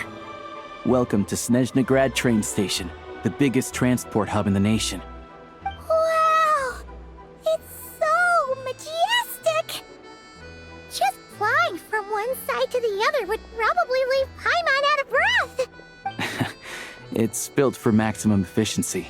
But yes, transferring trains here can be a little tiring. In the future, you can use this train station to travel anywhere you want in Snezhnaya. For now, though, come with me. Let's get Paimon checked out. This way. There's a lift car that goes straight to Sapoliarny.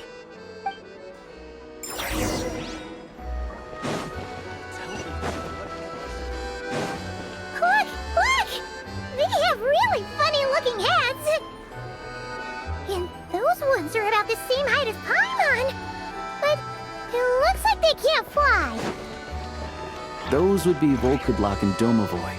You'll also see the winged Vila and the snowborn Snegovic amongst others. No wonder! We'd heard that Snezhnaya used to be the realm of the Fae. Paimon can really see it now.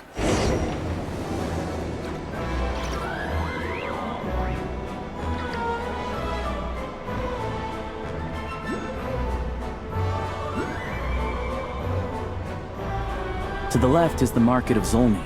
They sell everything there. You can often find some nifty little trinkets. To the right, you'll see the Korolyevsky Theater in the distance. Look at that! Incredible!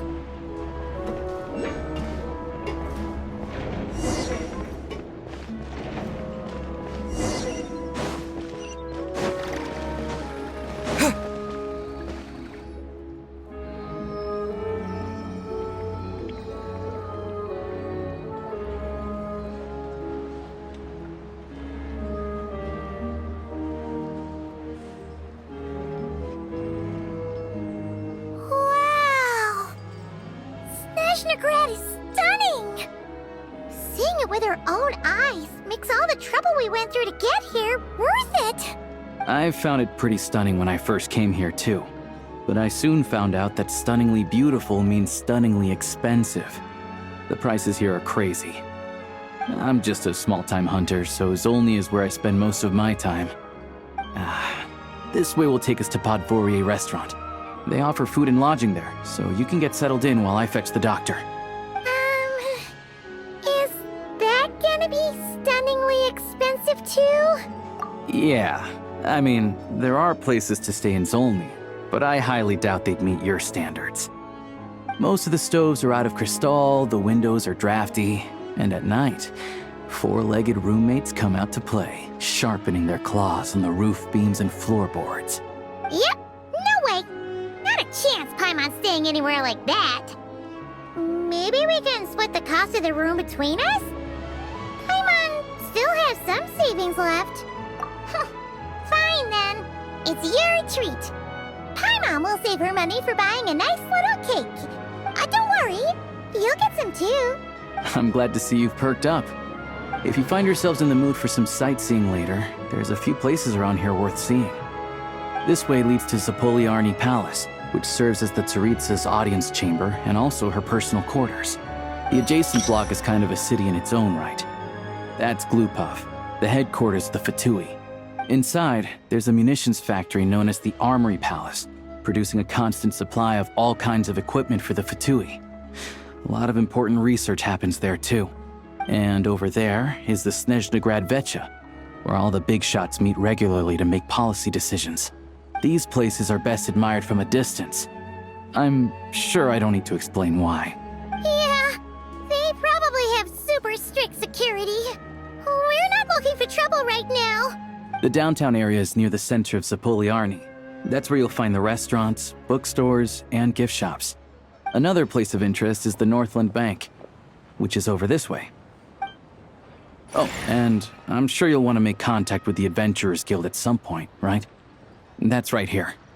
Ooh, speaking of adventuring, we use alchemy quite a lot. Do you know where we can find a crafting bench?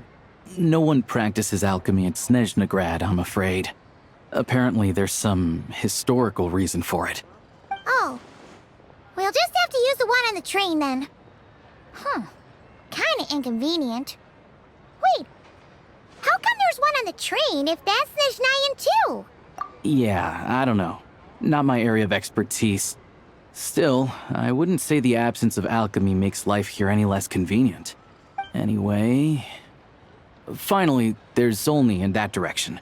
It's mostly residential buildings and factories, but there's a few shops too. Worth a look around if you're interested. That's about it. You guys go ahead and get checked in while I track down my doctor friend. Sounds good. Thanks for all the recommendations. It'll be good to get out of the cold wind. Paimon's starting to feel another headache coming on. Podvorye restaurant is right this way.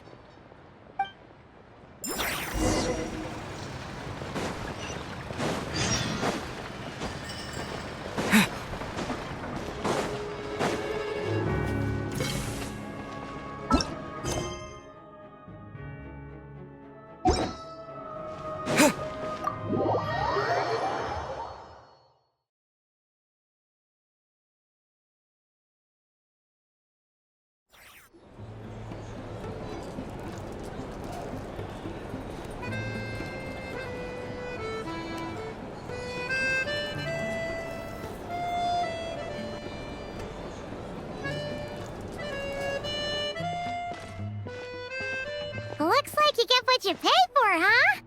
Paimon likes this room a lot. Yeah, much better now that we're out of the cold. Oh, thanks for taking such good care of Paimon. Honestly, she feels kind of bad for throwing a wrench in the works. If this were anywhere else, we'd be out investigating and adventuring by now. But instead, we're stuck here waiting for a doctor. You're right. No need to push ourselves too hard for no reason. A lot happened on our way into the city. Let's review what we've learned so far and try to figure out what to do next. Obviously, the million-more question is, what is the Tsaritsa planning? Everything else leads back to that. Sure was. And so far, we've learned that in addition to the 7 Gnosis, her plan also requires a ton of energy. But we won't get to see her anytime soon. Aloysius said that she went east to fight that big monster. It must be a pretty powerful one if it can blanket the whole of Snezhnaya in a snowstorm this awful. To be honest, what we're really lacking right now is information. The kind of information that only the higher-ups in the government would know, not word-on-the-street type of info. Paimon can think of a few people who might be able to help us. But... right! And when we left Nogcry, Sandrone specifically left a message reminding us which side we're on. So, it's unlikely they'd tell us anything confidential about the Tsaritsa's grand plan. Yeah, fair point.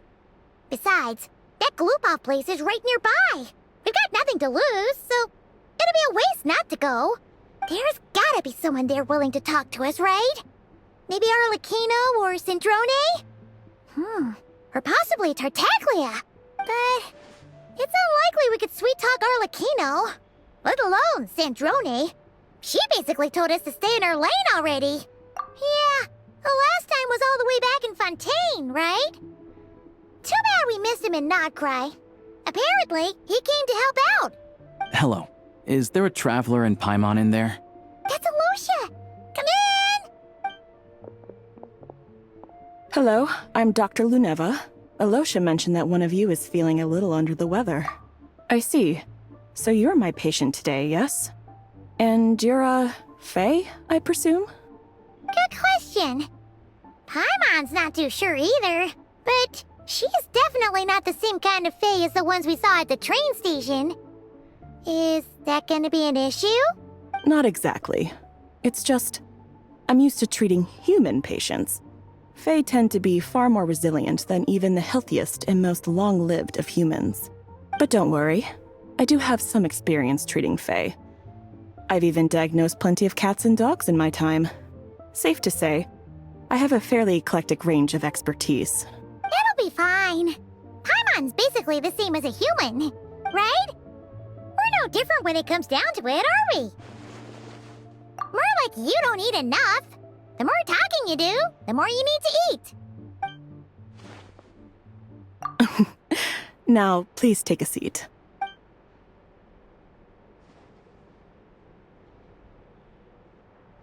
Okay, vital signs are good.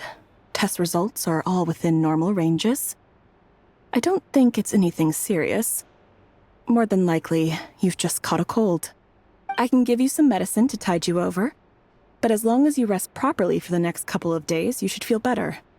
Make sure to keep an eye on your temperature, though. If you find yourself with a persistent low-grade fever, or if your symptoms don't improve, just contact me again.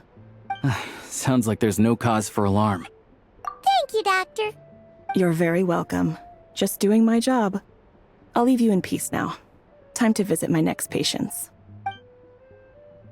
Take care. You heard the doctor. Best you rest up here for a couple days. No sightseeing for the time being. All right, then. Guess we've got no choice. Let's just treat it as a short vacation. I have to get back to it. If you need anything else from the doctor or me, go to the Hunter Trade Station in Zolny. The boss there knows how to reach me. Hey, no big deal. You saved my life in the Shadow Realm. This is the least I could do. See you around.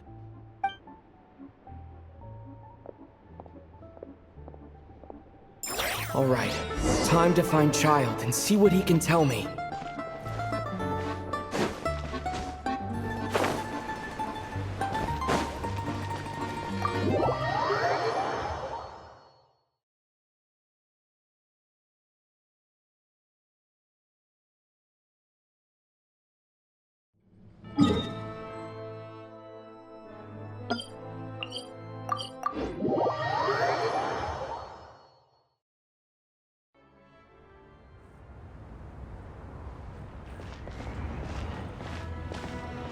Hold on. Please display your invitation letter or permit. Glupov does not accept meeting requests without a prior appointment. You'll have to apply per the advertised booking process and wait until your invitation letter is issued. Might I ask who you're hoping to visit? Another one who thinks the rules don't apply to them. I don't understand why people think they can just talk their way in here. You don't just show up and land a meeting with the Harbinger. But I have to go through the motions for protocol's sake. Honestly, it's such a waste of time asking when I already know what the answer's gonna be. Wait a moment. I'll pass on your message. If Child is unavailable, you'll have to go through the proper procedure. Lord Child is a busy man. He's probably not in Glupov at present. If I were you, I'd cut your losses. No point waiting any longer. Even if you two are old friends as you claim, please understand that the Fatui Harbingers are often busy with their official duties. They tend not to stay in Glupov for extended periods. Next time, stick to the rules. You'll make life easier for both of us, Greetings, Lady Marionette. I'll take care of our guest here. It's his first time in Snezhnaya, so it's no surprise that he doesn't know the rules yet. I trust no choice words have been exchanged. No misunderstandings I should be aware of. No, Lady Marionette. No incidents to report. Whew, that was a close call. Good thing I played it cool. Is that right? Good to know. Wait, where's Paimon? Under the weather? That's hard to imagine. She's always buzzing with energy. I take it she's still adapting to the climate. Happens to a lot of people. It's even colder here than in Nodcry. Has she seen a doctor? I can get you one if you need. All right then. Well, let me know if you run into any other problems. Why else? I was just about to sit down for some much-needed tea time when I heard that an old friend of Tartaglia's had shown up outside. No appointment, nothing. And, as obnoxious as it may be to show up uninvited at Glupov, I couldn't help but take pity on the poor soul who was waiting outside in vain. So I had no choice but to abandon my freshly brewed piping hot tea and come to see this mystery guest for myself.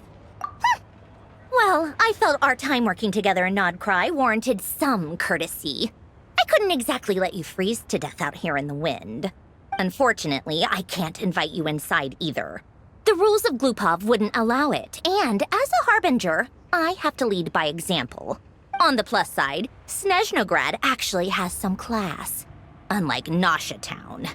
Torchlight Books has a very nice selection of teas and cakes, so we can catch up there. Your treat, of course. Because I already wasted one perfectly good cup of tea today. That's why.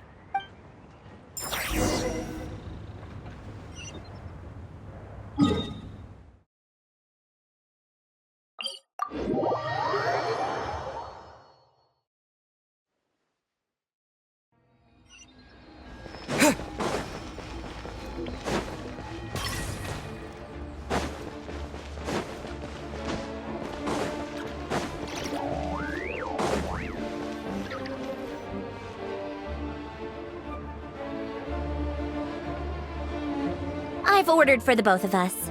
No objections, I assume. I'm sure you trust my taste.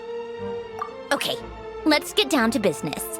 I'm guessing you don't actually have any urgent business with Tartaglia, per se. You just want information, right? Wanna take a guess? Of course you'd say that. You shouldn't underestimate Counselor Tartaglia, you know. That's right. I'm sure you've heard of the Snezhnograd Vecha by now. Well, he's busy preparing some paperwork for their next meeting. They'll be discussing yet another extension to Project Stuzha.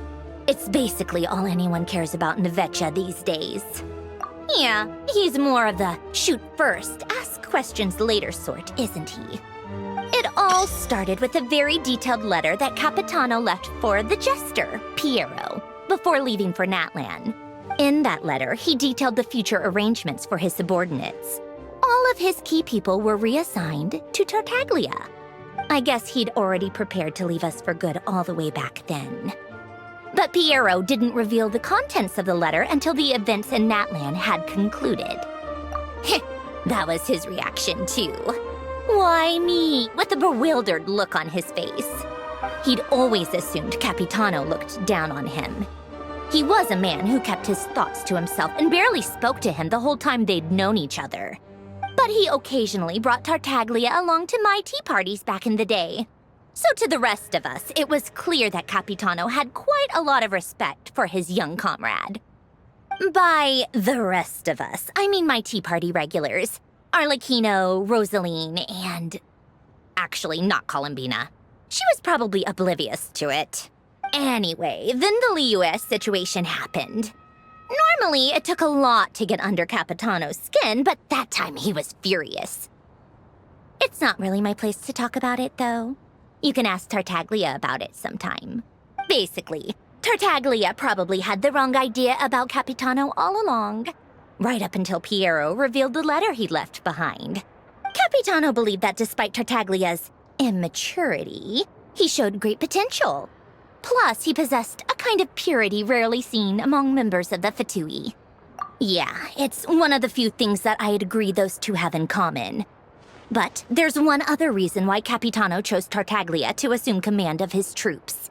He knew that after he was gone, several of the others would swoop in on his army like vultures. With the ones who stood to benefit the most being the rooster Pulcinella and Regrator Pantalone. Once they divided Capitano's troops between them, they'd be more powerful than ever. No one would be able to stop them. So, you can see why Capitano chose to hand that letter to Piero, right? Exactly. Piero also needed to back a harbinger as soon as possible. And all things considered, Tartaglia was the best choice. Even though Tartaglia has had the support of Northland Bank for a long time, he and Pantalone are ultimately not cut from the same cloth. I'd say Capitano made a good judgment call. Anyone else caught in this situation would probably feel like they'd been hung out to dry. His best course of action will be to distance himself from any shady business, while still maintaining friendly relations with Pantalone, but seeking Pulcinella's support at the same time. What's the point in having a tea party if you don't spill a little tea? Besides, none of this is confidential anyway. Ask any journalist out there. They'll give you all the lurid details. You'll see it firsthand if you ever sit in on a session of the Snezhnograd Vecha. All the factional strife, whether open or unspoken, it plays out for all to see in that one little room. Having a voice in the Vecha is the only way to steer policies in your favor. So, every person in that room represents a particular interest group.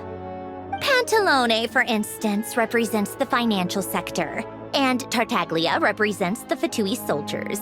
Personally, I have no interest in political jousting, but since I have a number of engineers and researchers under my command, I have to make their voices heard.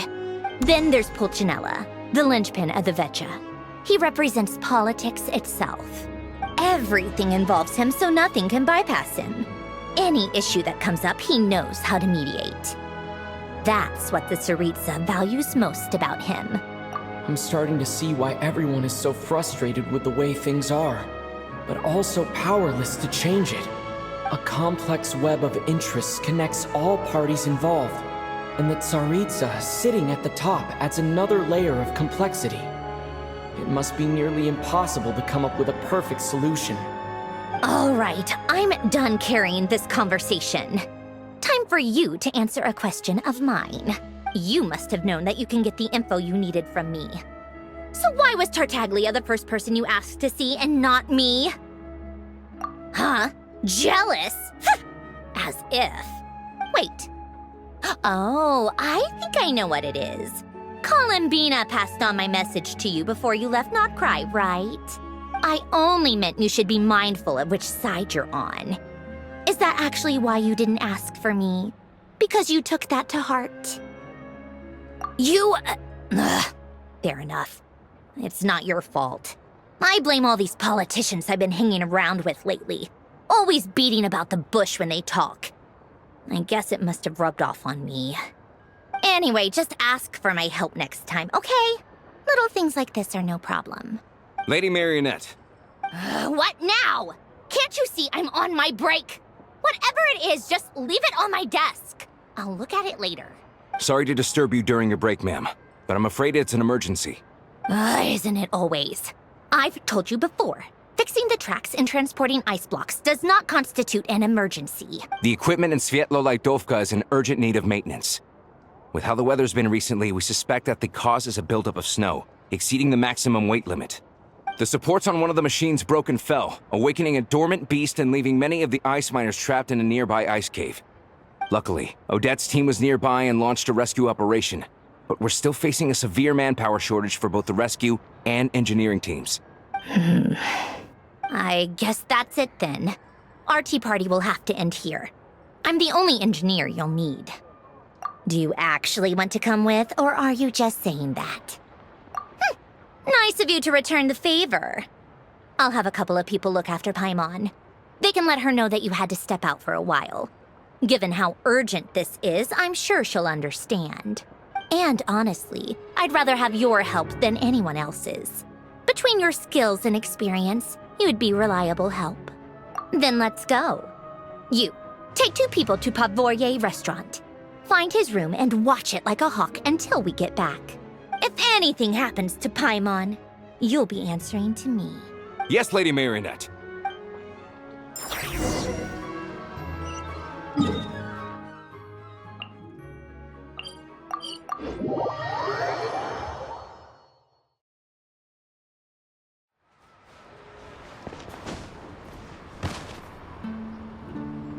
They weren't exaggerating. This is really dangerous.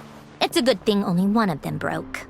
From what I've been told, most of the trapped miners are over in that direction.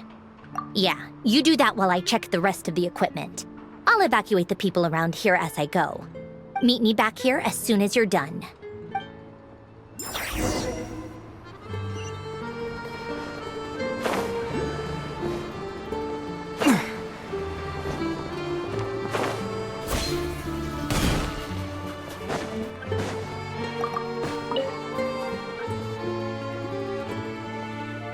I have to be getting close. Don't go any further.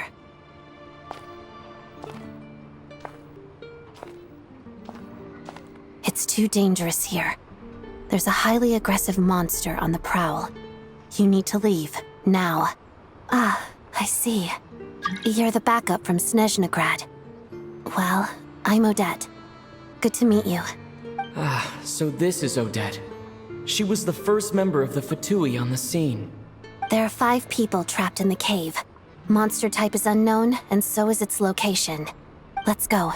Every second counts.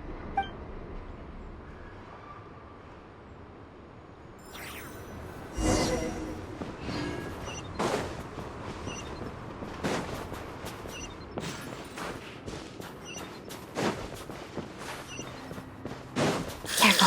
Something's moving.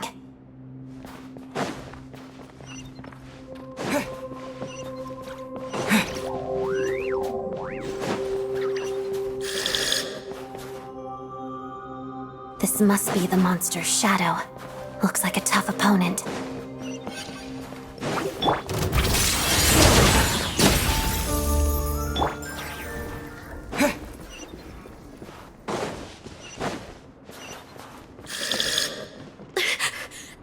Stay back!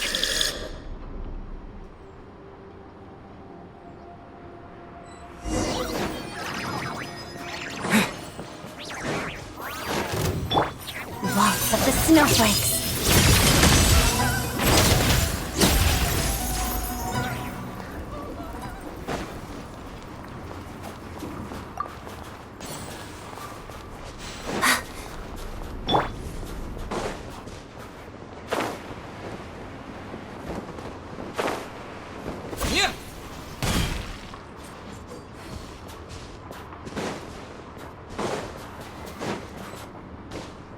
I see them.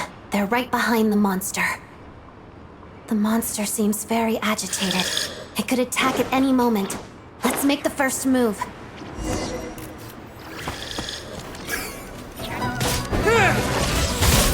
Lightning flash! Together.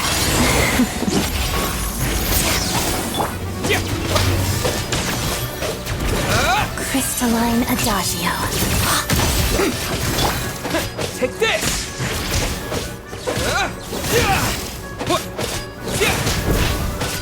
Shadow me.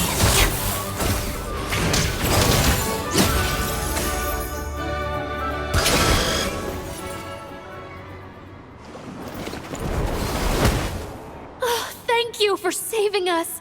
We'd have been monster fodder otherwise. Thank you. Thank you. You're welcome.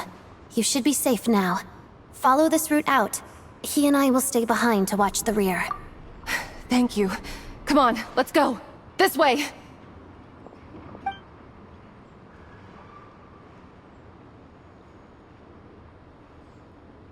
I've searched the area. Pretty sure the monster made a tactical retreat. Yeah, but with us here, it won't be coming back anytime soon. It may be small, but don't be fooled. It's a ferocious beast. People are just food in its eyes. It's lucky we got here when we did. The trapped miners have been successfully evacuated. Time for us to leave. Wait, this place. There's something unusual about it.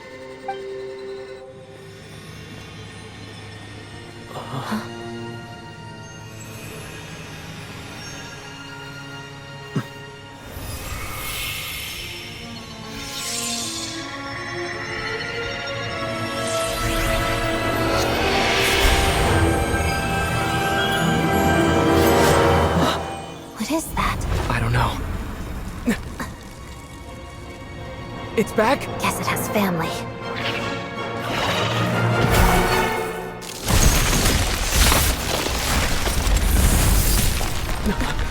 This way. Run!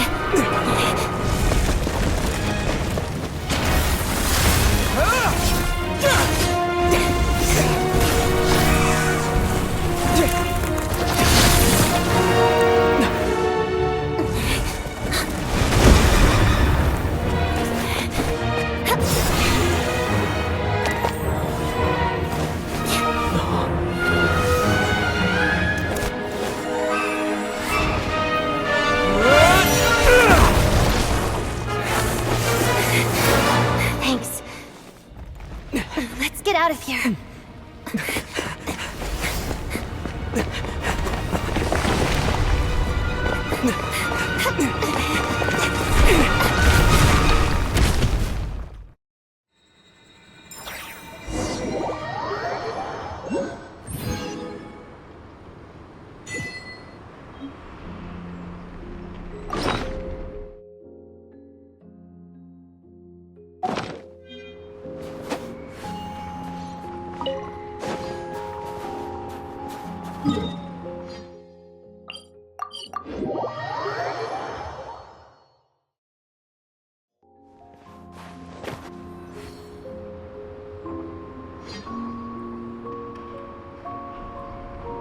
Everyone's accounted for.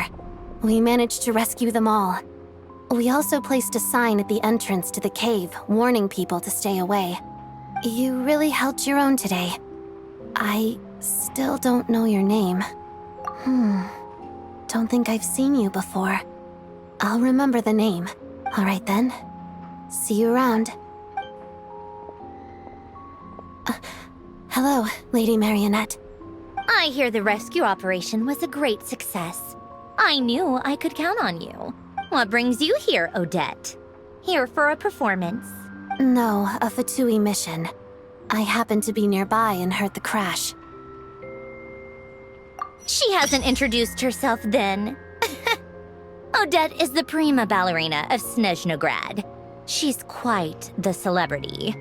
If you ever hear people mention the two crowning jewels of the Korailievsky troupe, they're talking about Odette and the prima donna, Vodianitsa. On top of that, Odette's also a rising Fatui star. It's looking likely she'll inherit the title of the Fair Lady. She learned all her combat skills from Rosaline herself. Used to be one of her most valued subordinates, too. You flatter me, Lady Marionette. If she's Rosaline's protege, that makes me... Never mind.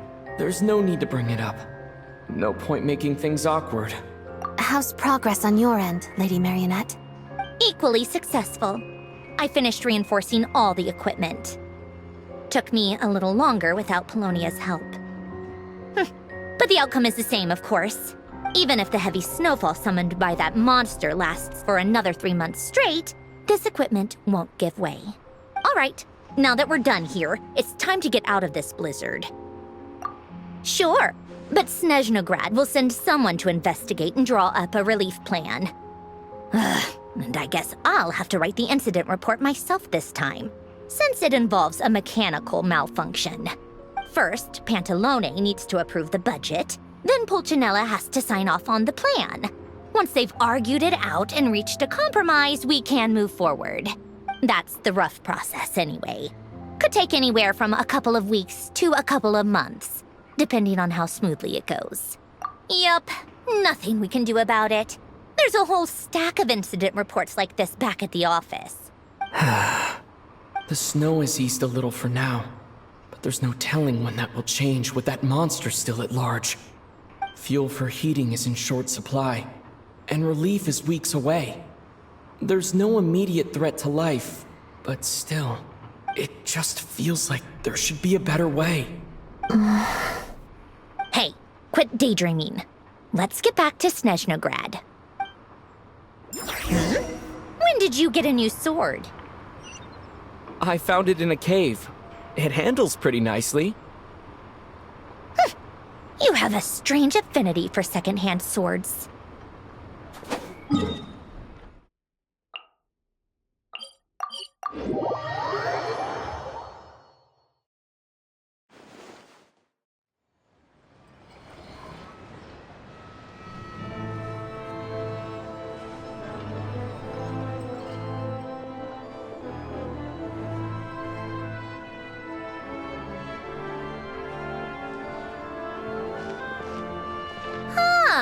Well, if it isn't Counselor Tartaglia, Mr. Big Shot himself. Go easy on me, all right? I'm still recovering from the interrogation the real Big Shots put me through. Hey, comrade, it's been too long. I heard you came looking for me earlier. Nicest surprise I've had in a while. Good to see you too, Odette. I'm guessing you guys just got back from Sviatlo Lajdovka. How'd it go? Crisis averted? It went fine. How about you? Any new developments? Not really. Same as ever. Growing opposition to Project Stuzha, and the usual rebuttals are starting to ring hollow. The results of the mock vote were pretty dire.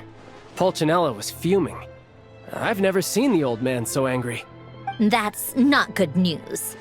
It takes a lot to rattle him. Yeah, obviously if push comes to shove, there are ways to crack down on dissent. But... Sorry, I have to ask something. This is going to sound blunt, but may I? Huh? Of course, fire away.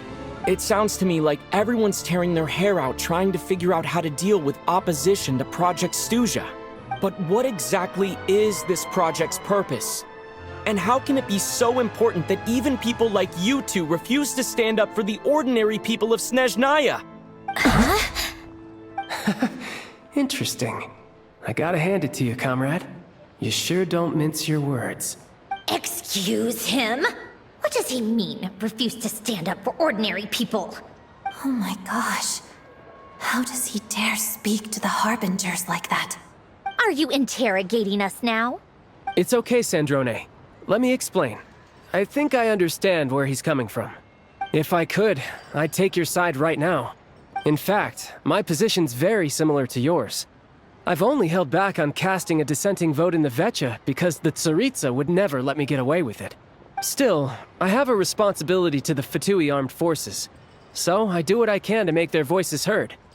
Most of them are just regular folks from small towns far from the capital. I'm sure you've seen how much those kinds of places are struggling right now. Oh, and for what it's worth, I'm from Arepasak myself. Things aren't going so swell there either. The Tsaritsa wants to create a better, safer future for the people of Snezhnaya, but she's thinking long-term. I don't doubt that from where you're standing, Project Stuzha seems to be creating all sorts of issues for everyone. But considering the Tsaritsa's vision for the future, these are sacrifices worth making. Sounds cold, I know, but I promise it's not as black and white as it seems. Maybe Sandrone and I can't oppose Project Stuzha outright, but we're constantly raising our concerns in Vecha meetings. And even though we can't put an end to it, there are plenty of other ways to make a difference. We're trying everything we can think of, and so is Pulcinella. I respect Her Majesty the Tsaritsa and trust her decisions. But at the end of the day, I'm still just a normal guy who cares deeply about my homeland. And my family, who all live here. There's no way I would ever abandon them. As contentious as things can get within the Vecha, there's no selfishness or malice behind it. Everyone wants to get through this period as smoothly as possible. The issue is that there's no way of pleasing everyone under the present circumstances.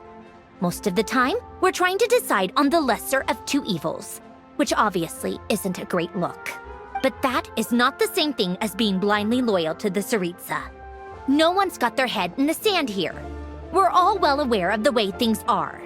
We're just doing our best to make it work. In fairness to Sandrone, she rushed to Svietlo Lidovka's aid the moment she heard that people were in danger. And even Tartaglia, who used to only care about the thrill of the fight, is clearly doing his best to rise to the demands of his new role as counselor.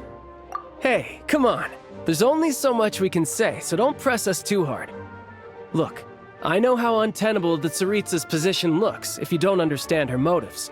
Maybe you've heard already, but she's currently leading her army on a campaign to the east to defeat the monster that's been causing these brutal blizzards. Striking that monster down will be a significant step in dealing with the present energy crisis.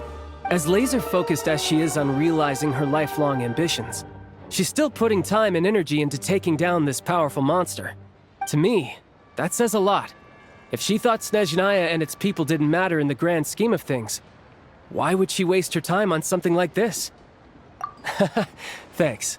I meant every word I said, though. I wasn't just trying to placate you. I've already done more than enough diplomacy for one day. I still think this adventurer raises a very important point. Our two harbingers have made their positions very clear. But there are many others in the Vecha who must feel trapped and forced to vote against their conscience. I think it's a very valuable quality to be willing to speak one's mind, despite the risk of offending powerful figures. You can say that again. I highly doubt we'd feel the need to explain ourselves so much if we didn't know you so well. Forgive me, adventurer, but might I be so bold as to ask about your background? How is it that you can converse so openly with two harbingers? Oh, haven't you been properly introduced? Easier said than done. I like to think I'm not the kind of person who goes around busting open people's old wounds. I've only learned his name so far, and no details of his experiences. Is something wrong? Uh-oh. Is there no avoiding the subject of Rosaline? No, it's just... all right, I guess there's no getting around it. This is the world-renowned traveler, who helped resolve the storm terror threat in Mondstadt, cleaned up after the mess I made in Liyue, and then went to Inazuma, where there was a duel before the throne, in which the traveler defeated Rosaline. Oh. I'm sorry. I didn't think you two would be seeing much of each other, so I figured it wasn't worth bringing up. It's fine. It was a long time ago. It's fine. Sorry, I just remembered that we have a rehearsal coming up. Please excuse me, I should get going.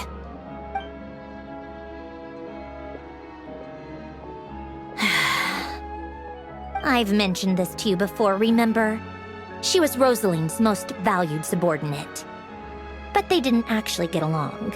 Not that Rosaline was really the type of person to make friends, but death has a way of resolving a lot of conflicts. Don't let it weigh on you. Like she said, it was a long time ago. It's in the past now. Odette has a very different personality from Rosaline. Give her some time. I'm sure she'll work through it. Oh, by the way, where's Paimon? It's not like her to hide away. She hasn't been feeling well, so she's resting at Podvorier restaurant. I got a couple of my people to look after her while we were gone. Oh, right. Sorry to hear that. Poor thing. Reminds me of when Tonya was little. She really felt the cold back then. Used to get ill all the time. I felt so bad for her seeing her lying in bed, coughing. She was so mature for her age, though. Whenever someone came to visit her, she'd greet them with a smile and would never complain. I'm sure Paimon's a good kid, too. You're a little short on manpower, right? Let me have a couple of my people take over for yours. I'll send my most capable and reliable. They'll make sure Paimon can recover in peace. Well, that would be great. Your people are more qualified. Hey, don't mention it. I'm sure you have things to do. Hopefully this takes a load off your mind. So no more accusing me of not being on your side, all right? Already? That was quick. I'm afraid I can't help you there. Our director's recent movements are confidential. Even we're not in the loop. If you hadn't told me, I never would have known he'd gone south. I assumed he'd been in Glupov this whole time. Well, I guess I'd better go sort out Paimon's security situation. I have some other work to catch up on at Glupov anyway. Me too. I have an incident report to write up. Let's leave it there for now. I guess everyone's in a difficult position. But Tartaglia's right. I have things to do. Things I want to do. And things I ought to do. To start with, I should ask Alosha if he knows any way to help Svietlolaidovka.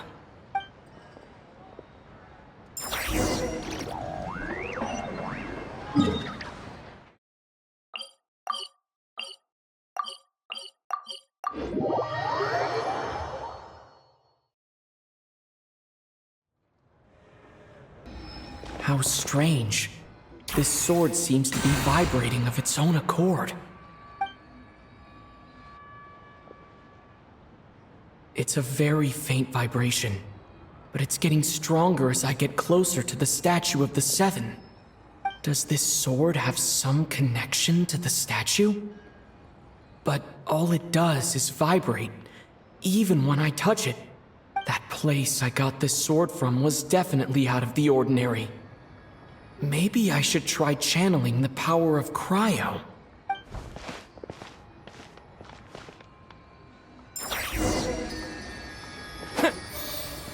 Cryostorm! It worked. There really is something special about this sword.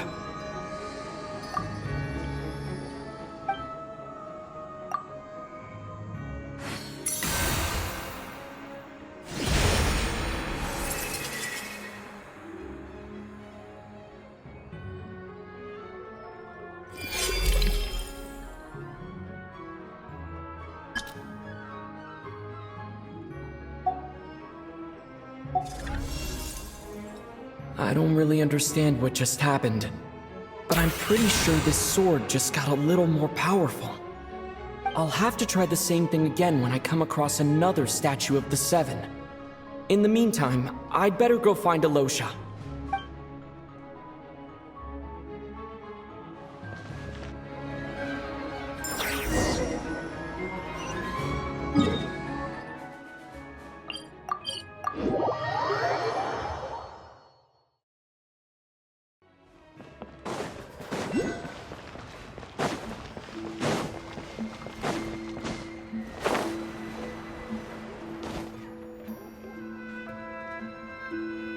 Hello there.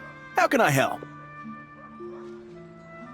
Ah, sure thing. Give me a second. I'll go fetch him for you.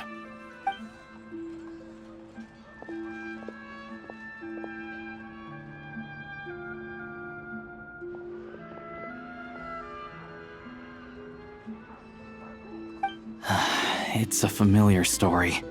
I've had similar experiences. Although Snezhnegrad doesn't deliberately delay or withhold relief, those first few days of waiting for help are always the hardest. It's a fundamental contradiction.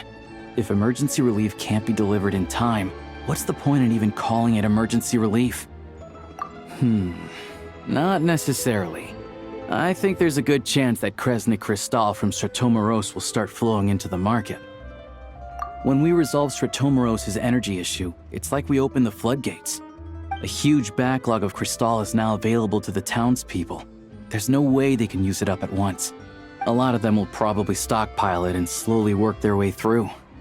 Probably a good idea, since energy prices are only going to keep rising. But there will always be people who urgently need Mora. Exactly. At the current prices, selling Crystal is an easy way for an ordinary person to make a fortune. Hey boss, how much do I have left in my account? 1 second. Let me check. So, you're planning on buying the Crystal out of your own pocket? Yeah. I don't know if I have enough, so I'll chip in a little extra and buy as much as I can afford. No, it's fine. You're new to Snezhnaya, and you have your own living expenses to worry about. Besides, you're already providing the train. Here's your Mora. See what you can find at the market. But I doubt there'll be much Crystal left. Yeah, well, can't hurt to take a look. Let's see. Huh?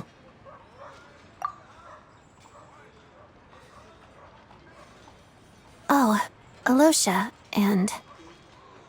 Hello. I didn't realize you two knew each other.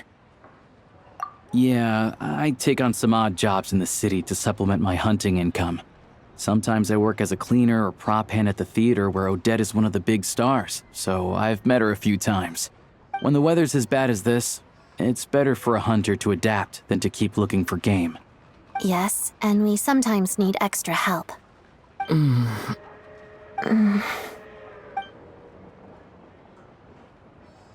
Wait, why is the atmosphere so awkward? I thought things went pretty smoothly in Sviatlo-Lidovka. So, what brings you here, Miss Odette? Looking for some new props? No. After I got back to the theater, I couldn't stop thinking about the situation in Sviatlo-Lidovka. It bothered me so much I couldn't focus on my dancing. So I decided I'd come here and see if there's anything I can do. You too, I presume. I suppose that's why you're here. I didn't feel comfortable expressing my true opinions in front of the Harbingers. Not least because ordinary Fatui like me don't even know what Project Stuja is all about. Without knowing the full picture, I can't make sense of it. And at some point, if things aren't making sense to me, I can't just keep going along with it. So many people feel the same way.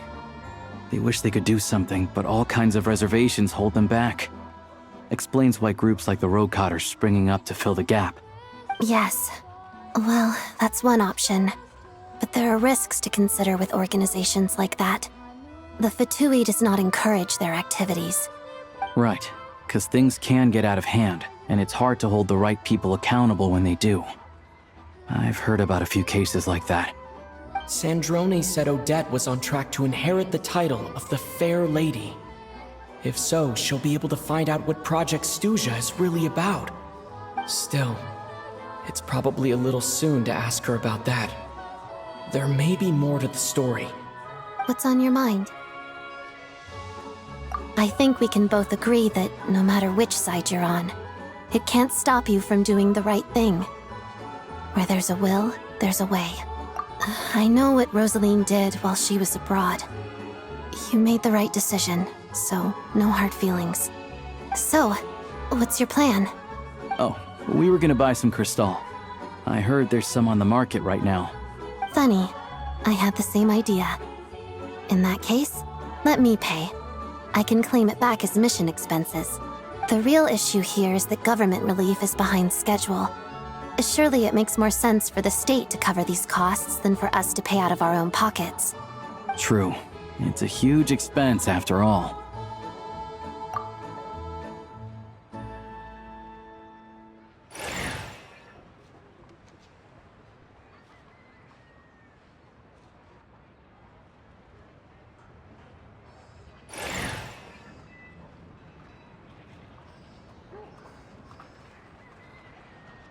Let me see. I'll take it all, please. And I'll be needing a receipt. Right. Choose mission budget under the expense category, but be sure to specify emergency rescue operation in the description. Otherwise, the normal reimbursement limit will apply. Let's book this train.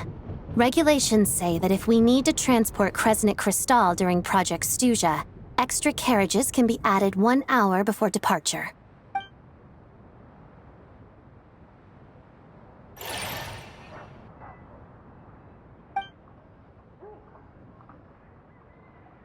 That should do it.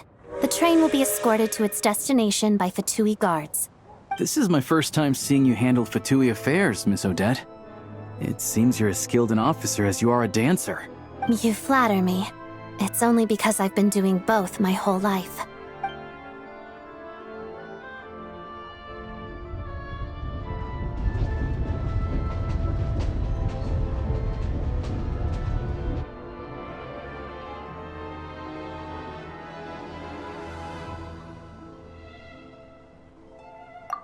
Anyway, I bet you've been non-stop today, am I right?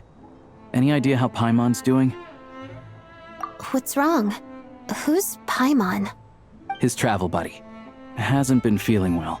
She caught a cold right after they got to Snezhnaya. Sounds like she's important to you.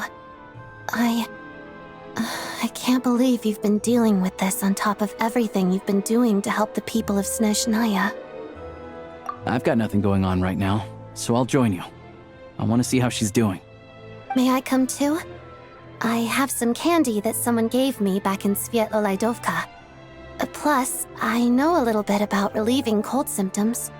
All right then, let's go.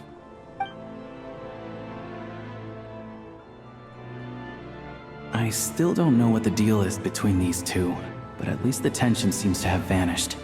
A good sign, hopefully.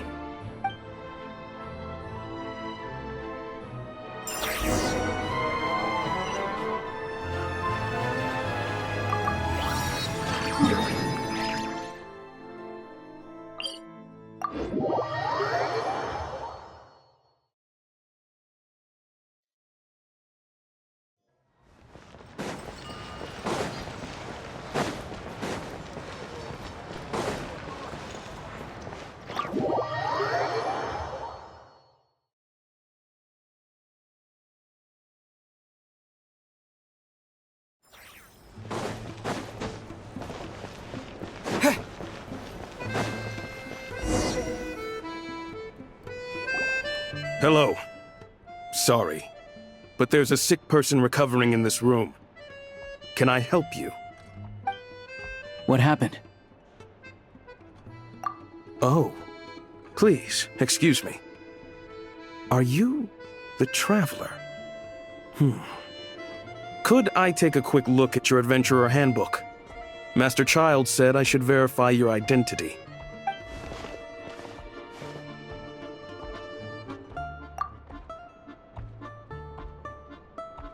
Ah, it's really you. Sorry for the inconvenience. We're under strict orders from Master Child to keep this room well guarded. At the same time, we can't interfere with Podvoye Restaurant's business.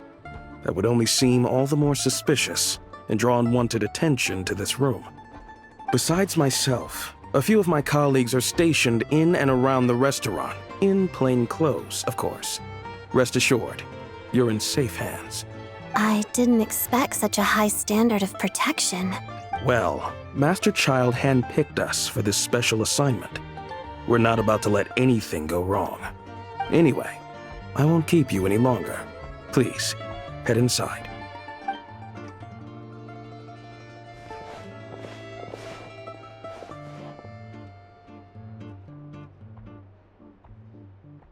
Traveler! Alicia, you're back! Oh, hey! Who's our new friend? Hi, I'm Odette. The Traveler and I crossed paths a few times. Another friend from the Fatui, huh? You're practically a member yourself by this point. Paimon's definitely on the mend. We should be back to our usual travels in a few days' time. Seems like that doctor was right. It's just... Paimon's limbs are still feeling a little chilly. I have just the thing. Whoa! What's this? Is that a flame inside an ice cube? Wait, is this real ice? How's it not melting?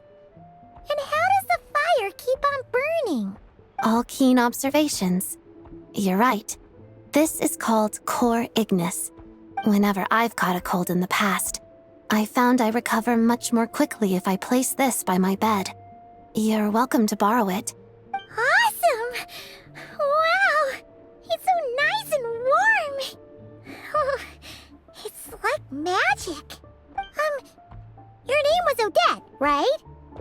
How did you two meet again? Looks like she's in pretty good spirits. That's a relief.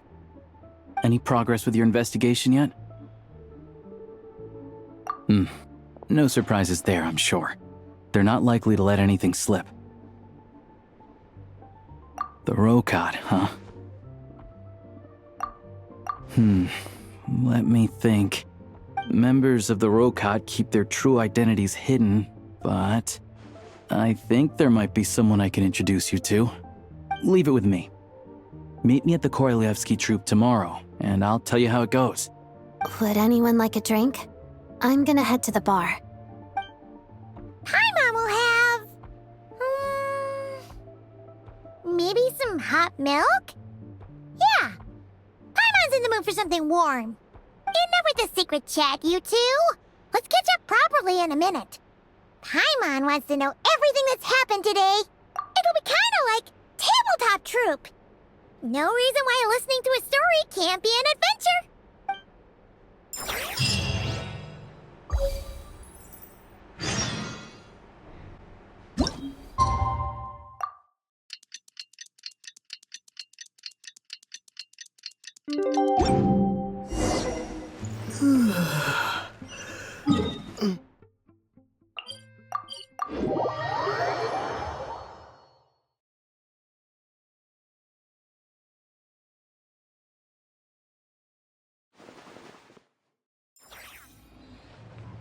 Ah, you made it.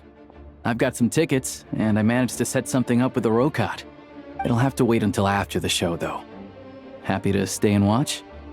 I doubt you've seen the Korolyevsky troupe on stage before. Pleasure. Here, this is the way in.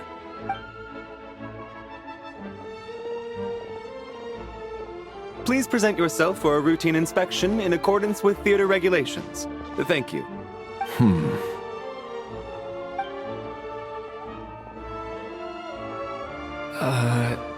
Is that guy with the Fatui?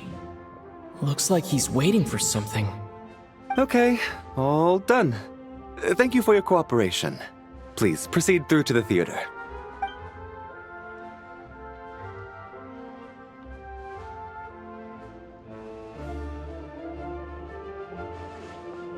What's up? Everything okay? Snezhnaya's business and political leaders are always passing through here, so it makes sense that security's tight. Still, it's a little unusual to see the Fatui's Armory Palace guard here. You saw him, right? The guy right at the back. Strong, silent type. His name's Valeri. He's part of the Special Assignments Battalion, but I only ever see him here for one thing: to look for a guy named Mitya. Supposedly a researcher, though he never seems to put much time in at the office.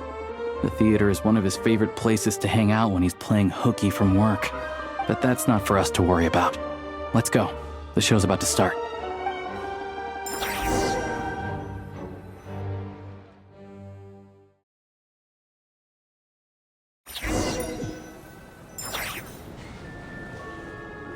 What do you think? Pretty impressive, huh?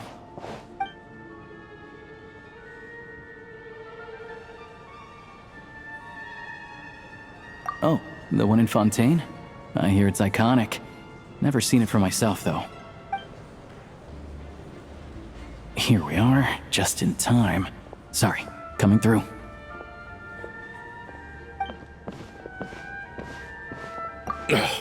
If you're gonna show up late, keep your mouth shut. What's his problem? Whatever. No point arguing with people like that. Look, there she is. That's who I'm introducing you to later. She's the lead singer of the troupe, Vodyanitsa.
This leads directly to the green room.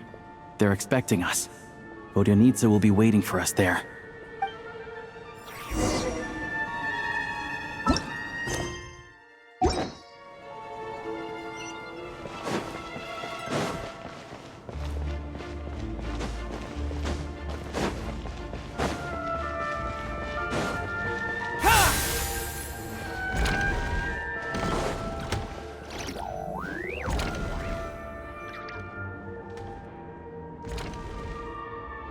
Hey there.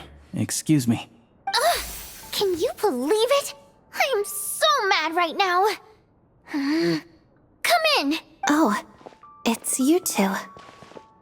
Huh? You know each other? Oh, wait. Is this who you were telling me about? The one you met yesterday and couldn't stop thinking about? I never said that. Yes, you did. Why are you denying it? It was right before I went on that rant about the moody factory owner. Oh, I remember it so clearly. Might I ask what brings you two here? Oh, I just brought him here to see the show. And when it finished, he was full of praise for Vodionits's performance. So I thought I'd try my luck, see if we could get the chance to chat for a bit. Maybe get an autograph? You work here. You of all people ought to know that's against the rules. It's not what the green room is there for. Oh, what's the big deal? Come on, don't be shy. I can give you an autograph. You can take a picture too if you want. Do as you please. I finished all my shows for the day. I'll leave you to chat.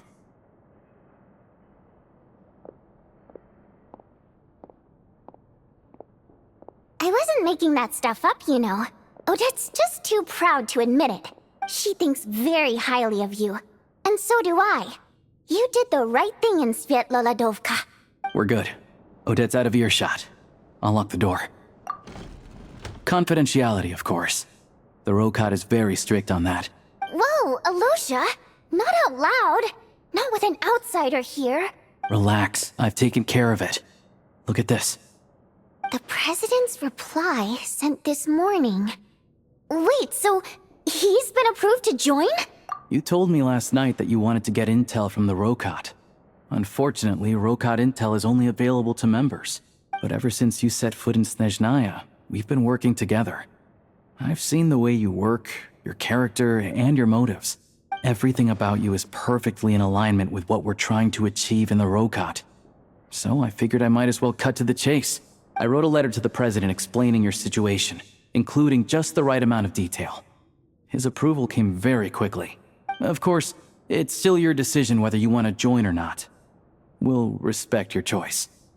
Well, assuming Odette was telling the truth and she didn't misjudge you, I guess we don't need to worry about you blowing our cover. Still, you gave me a real fright. I didn't know that's why you came looking for me. So, that stuff you said about admiring my performance, was that just because Odette was here? Did you actually mean it? Now you're talking. That's what I like to hear. Anyway, let me give you a quick rundown of how things work. Like I said, the Rokot is a covert organization, and we hide our identities. Members typically don't meet in person or even know each other's identities. This helps us maintain a high level of independence and secrecy. Because of this, members are basically free to decide their methods without constraints, so long as the outcome of any activity doesn't violate the organization's principles. After all, we don't have any ostensible contact with each other. This way, if anything goes wrong, no one else will be implicated. Beyond the freedom to choose how you operate, it's also your choice whether to act at all. We have plenty of members who have yet to take any action.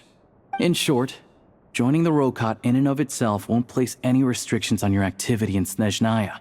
There's a code of conduct you can read if it interests you.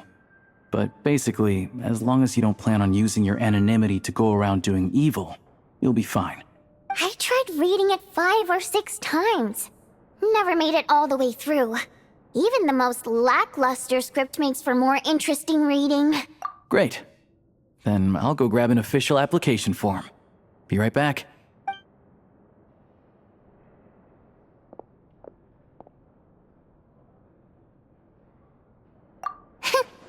Well, Alosha has this pet dog, you see. His name's Tagarin, and this one time, Alosha brought him backstage. Tagarin took quite a liking to me, so I played with him for a little bit and fed him some treats. Then, the Rokot was out on a mission one day, and even though we were all in disguise, Tagarin recognized me right away. Just a coincidence, really. We didn't report it to the higher-ups, though, to avoid dealing with the fallout. Like my job at the theater, for instance. I really need it to make ends meet. By the way, what were you complaining about just before we came in? Did everything go okay with Chuganov? Everything did not go okay. That's why I was so mad. I tried to make some small talk with him before I went on stage to fish for intel about the Iskra manufacturing plant. But he wouldn't take the bait. No matter what I said, he kept dodging the question. And then he started complaining. He said he didn't appreciate his second-rate seat in the stalls because he usually gets a private box. I mean, what did he expect? Everyone knows that if you want a box seat, you buy a ticket well in advance. But instead, he sends me a letter the day before the show when we're practically sold out. I had to juggle things around just to get him a half-decent seat, hoping he would appreciate the gesture enough to share some information. But nope, he didn't give me anything. Yeah, meeting Chuganov in person has definitely been a disappointing experience. Oh, you probably don't know who we're talking about, do you? Chuganov was that older guy you were sitting next to today. I'm sure he didn't make a great first impression on you either. To the citizenry, he's a family man and a kind boss. But our interactions with him tell a very different story. It's one thing to ask for a favor, but he acts like it's his right. He always expects special treatment. Take the ticket situation, for instance. I've actually gotten him a private box in the past. But not only was he not even grateful, now he's acting like I've sold him short this time. Not to mention that he's never paid for a single one of his tickets. And another thing, if he's such a big family man, why doesn't he bring his wife and daughter to see the show once in a while? I've never seen them here, not even once. Calm down, Vodyanitsa. If you won't do it the easy way, we'll have to try the hard way. But first things first. Here's your application form. Go ahead and fill it out.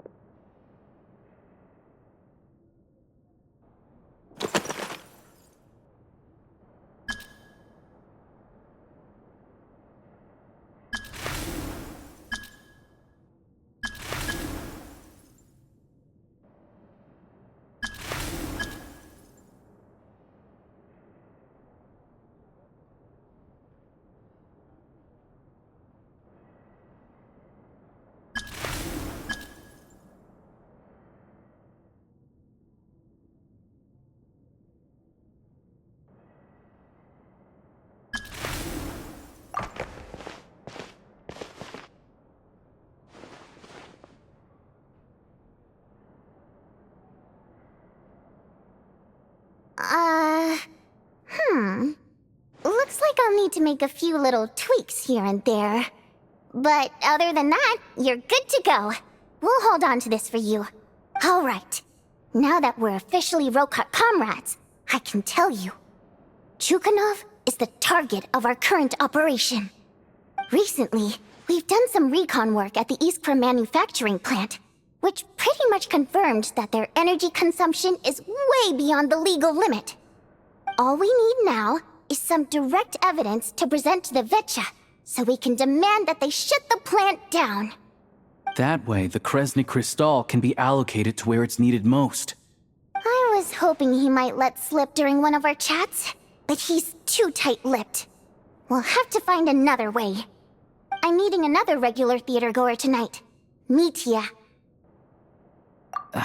But Valeri's here too, and he's probably looking for Mitya, so he may end up being a no-show. Don't you worry. He must know how to dodge Valeri, or he wouldn't be showing up on time for every performance. Mitya is a renowned energy expert. Although we can't get any direct evidence of the excessive energy consumption at the plant, we can accidentally let the information slip to him. The authorities should take someone like him seriously. So if he starts raising questions about energy use at the Iskra manufacturing plant, there will be a proper investigation. Also, we're not allowed on site, but he has clearance. So all we need is his cooperation. Yeah, so that's the other thing we're trying to figure out. Though I think we're far less likely to make any progress on that front. Still, I hear that Mitya is a bit of a chatterbox. So, who knows? Maybe if we catch him in the right mood, he'll let something slip. What do you think? Sound like something worth your time? Okay, in that case, you guys find a seat somewhere nearby. Pretend you're a couple of buddies there to eat, and keep your ears peeled for useful information. He's a huge fan, so I doubt he'll have his guard up around me. But you two need to be convincing. If he suspects anything at all, he might stop talking. Sure. Don't worry. We'll make a believable pair of buddies. Perfect! You've sold me already. Now, help me tidy this room up a bit before we head out. Okay. What needs tidying? Everything!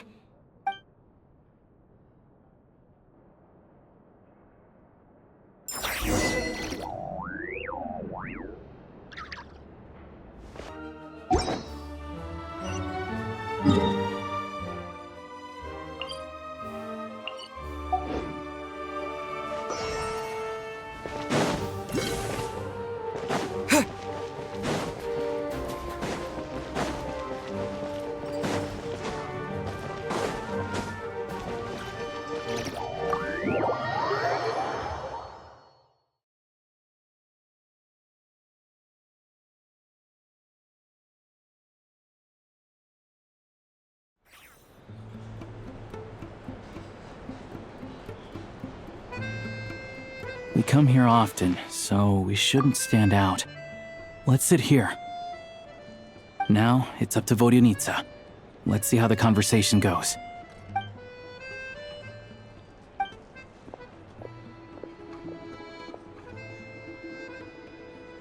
Mr. Mitya! Over here! Over here! Oh, sorry. I got a little held up on my way here. Now we have even less time than we planned. Go ahead and order some snacks and drinks. Whatever you like. Let me see. According to my schedule, we still have 25 minutes left. You're really pressed for time today, huh? I was imagining this would be a leisurely chat. If you'd prefer, we can always reschedule for another afternoon when you have more time. No need. Getting to meet the lead singer is a very precious opportunity for me. I'm not about to pass it up. I've already had to decline your invitation several times because our schedules rarely align. If I don't grab this chance while it's here, who knows when the next one will come around? Well, it's very kind of you to make time just for me. I'm not too sure, to be honest. But Snezhnaya's full of weird and wonderful things like that, so people tend not to bat an eye. I'm sure the same will go for the Eye of Grey and Paimon. The reason I invited you out for tea and a chat today was to get some feedback from a true fan of the theater. Well, I genuinely have nothing bad to say. No matter how many times I hear you sing, it never gets old. It always seems fresh and new somehow. Maybe it's because the more times I listen, the more details I notice. Or maybe you simply improve with every performance, delivering it better each time. Thank you! I'm delighted to hear that! Could you give me any specific examples? Oh, yeah. The piece you sang today, for example. Beneath the Frozen River? Hey, what's with you? I'm just praising a good performance. I always used to find that such a bleak and lonely song.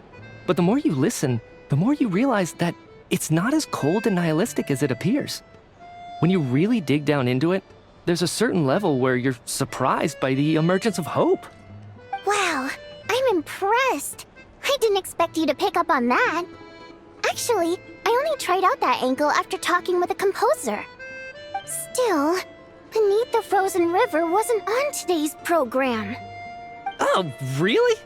But it's a classic. You sing it every time. Almost every time. Oh, well then. Let me say a few words about that other all-time classic, Flying in the Wind from the Mountain Sparrow. I didn't sing that one today either.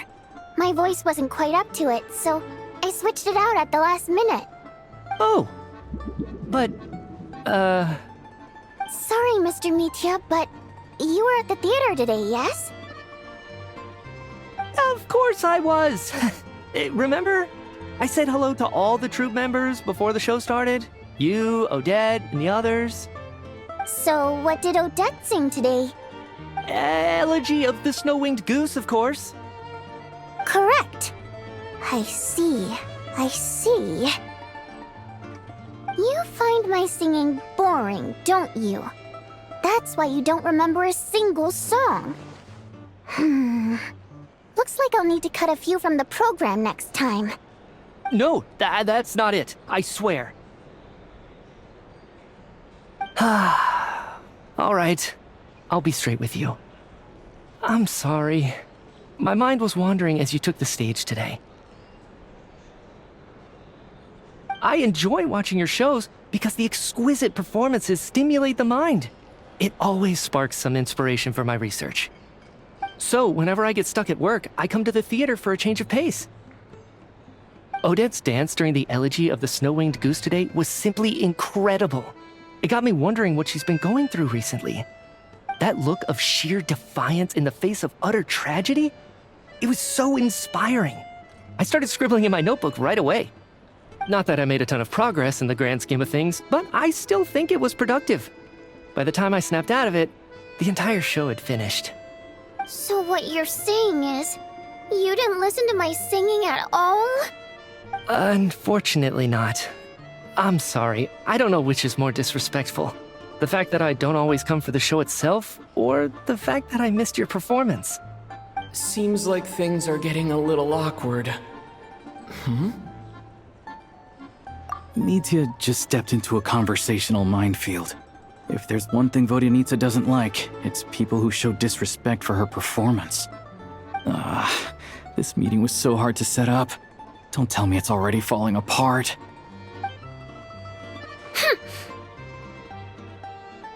It's fine. I suppose this is affirming in its own way. At least, it shows that our performance really touches people's hearts, right? Don't let it bother you. It certainly doesn't bother me. She's showing a lot of restraint.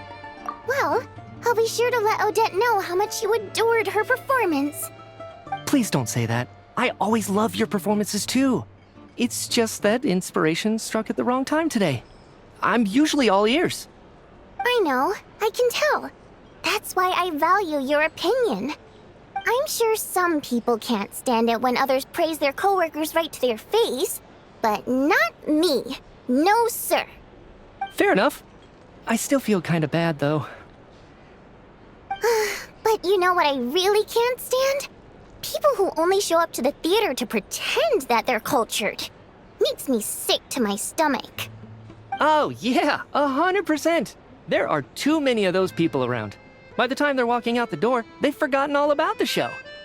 What's wrong? You look furious. I don't know if you've heard about the boss of the Iskra manufacturing plant. He isn't even a theater investor, but he always demands the same privileges as actual investors. Box tickets only, premium drinks, even the right to request specific songs. Well played, Vodyanitsa. Seems like she's harnessing her rage to steer the conversation back on track. Now that you mention it, I've interacted with that guy before. I gotta say, everyone holds him up as an example of a benevolent businessman, but I don't know. I don't see it. Yeah, he couldn't care less about what's happening on stage. He's just there to flaunt his social status. I hate that I have to prepare programs for guys like that. What's the big deal with that factory he runs anyway? I asked around a bit and heard some pretty shocking stories. Sounds like he's just another greedy capitalist. Oh, really? Yep, the things people are saying are pretty damning. Low wages, insanely long working hours, equipment running around the clock. And as if that's not bad enough, he also strictly forbids his employees from giving any kind of interview. Project Stuja has now been extended so many times, we're at the point where crystal rations for the common folk are barely enough to survive on. Yet he even wants to get his greedy hands on them just to boost his own profits. If the rumors are true, he's in serious violation of the law. Interesting. So you've heard about it too. What? So it's really true? Who knows? I've only heard the same rumors you have. But there's no smoke without fire. The Rooster's been coming down on us hard lately, demanding that we track and trace every single batch of Crystal. My coworkers in the Department of Energy have been tearing their hair out over it. The Rooster? I didn't realize he cared that much. Yeah. Even though there are no restrictions on Crystal trading, the poor will wind up freezing to death if we let the rich buy as much as they want. That's clearly unfair. Looks like we'll need to arrange an investigation into the Iskra manufacturing plant as soon as possible. I never knew you kept up with current affairs beyond the theater, Miss Vodyanica. You really have a heart for the common person. Most Fae in your position have long been indifferent to the plight of humans. Well, those of us who choose to live in human cities are naturally going to pay attention to any significant upheaval. Isn't the Rooster a Fae himself? I'm just surprised to learn that even someone with as much experience as him is getting so stressed out over Project Stuja. What is the end goal of this project anyway? This is it. We're finally going there. I'm sure Mitya can sense on some level that she's fishing for information. But since their conversation is so relaxed, he might just let something slip. It's stressing me out too. If I'd only made better progress with my research, things wouldn't have dragged on this long. Oh, so your work is related to Project Stuja? That's right.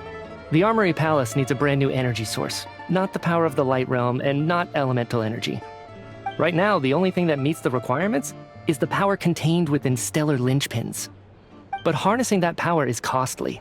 Each step of the process requires enormous amounts of Kresnik crystal, from extraction to quantification to attempts at conversion. Progress has been painfully slow, and the team is getting burned out as time goes by. Sometimes, I see people staring into space as if in a trance. Could it be that this new energy source has side effects? No, it doesn't affect us, because the energy is used for...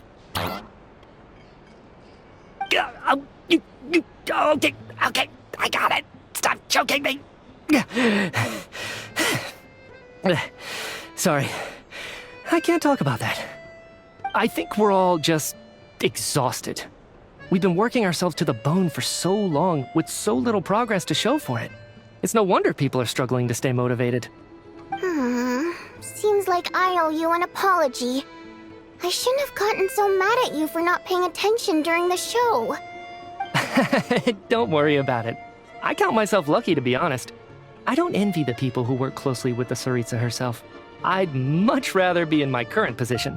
At least I don't have to shoulder any major responsibilities. So they're trying to develop a completely new kind of energy. Yeah, censored by a scarf. Who would have thought? Oh, dear. It looks like my time is up. I'm afraid I have to leave.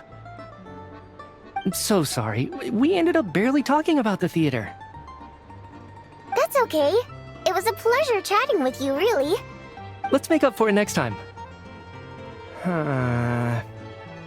Yeah, hopefully once the work pressure eases up a little, I'll be able to focus more on the performance, and then we'll have more to discuss. We touched on some confidential issues today. I'd be grateful if you could keep it between us. That could have gone worse. Nice job. Why was Mitya in such a hurry to leave, though? Sorry, routine inspection.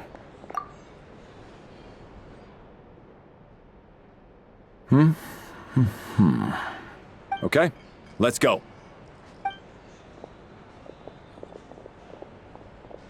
So he wasn't rushing to get back to work.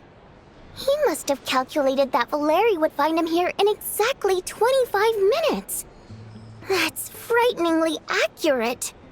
One of the main duties of the Special Assignments Battalion is to ensure that important figures stick to their schedules. All right, time for us to get going too. Excuse me, check please. We'll settle our check too, then. Oh, hello there. Mr. Mitya paid the check before leaving. He also asked me to pass on a message. He said it was an honor to share his tea break with Miss Vodyanica and her two friends. Wait. So he knew we were here all along? This raises a lot of questions. Did he deliberately mention the new energy source so that we'd overhear it? Maybe his work isn't confidential after all. Maybe the key here is the purpose of this new energy. I guess that's the next thing to look into.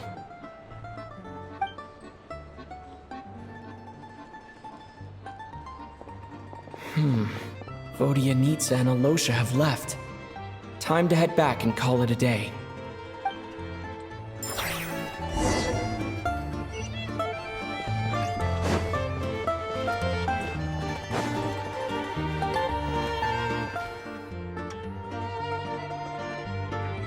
You're back!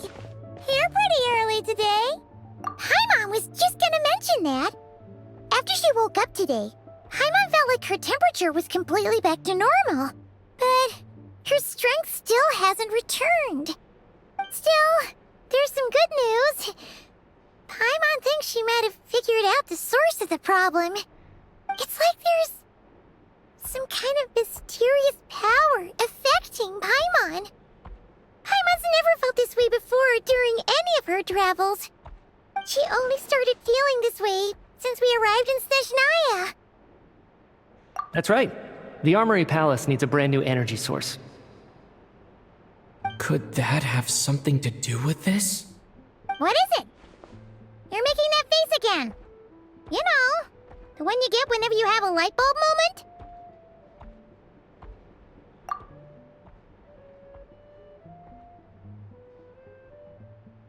So, they're trying to develop a new energy source here? And you think that might be why Paimon's feeling unwell? Well, Media denied that the energy they're researching has any side effects. Although, he did say that people working on the project have been having issues with their concentration and short-term memory. And even so, those are completely different symptoms from Paimon's.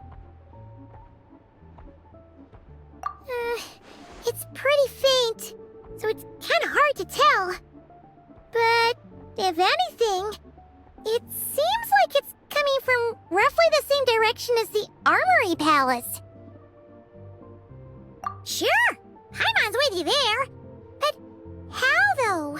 The Rokat only has a limited amount of intel. Oh, great point! They argue about Project Stuja every day. If we could sit in on one of their sessions, we might pick up some new leads. Good idea! Oh yeah, while you were out, Paimon tried all the yummiest looking desserts in the Potforia restaurant. This one seemed right up your alley. So, Paimon saved some for you. Come try it once you finish writing your letter.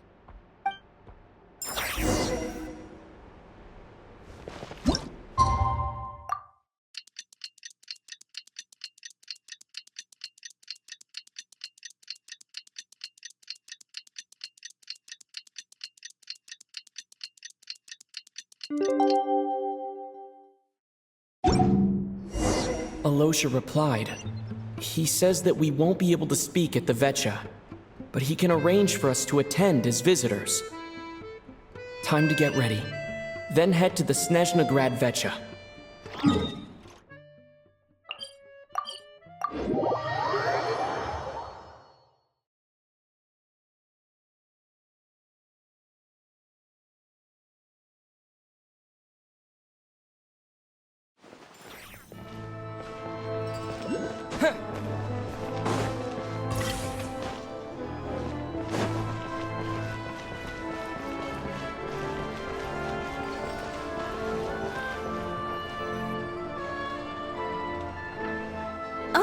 Miss Vodyanitsa, prima donna of the Korolievsky troupe. What a surprise meeting you here. Will you be sitting in on a session of the Vetcha? Sorry, I'm not taking interviews today. Oh good, you're here. The session's about to begin. Let's get inside. Please wait, Miss Vodyanitsa. Could you introduce me to your new friend?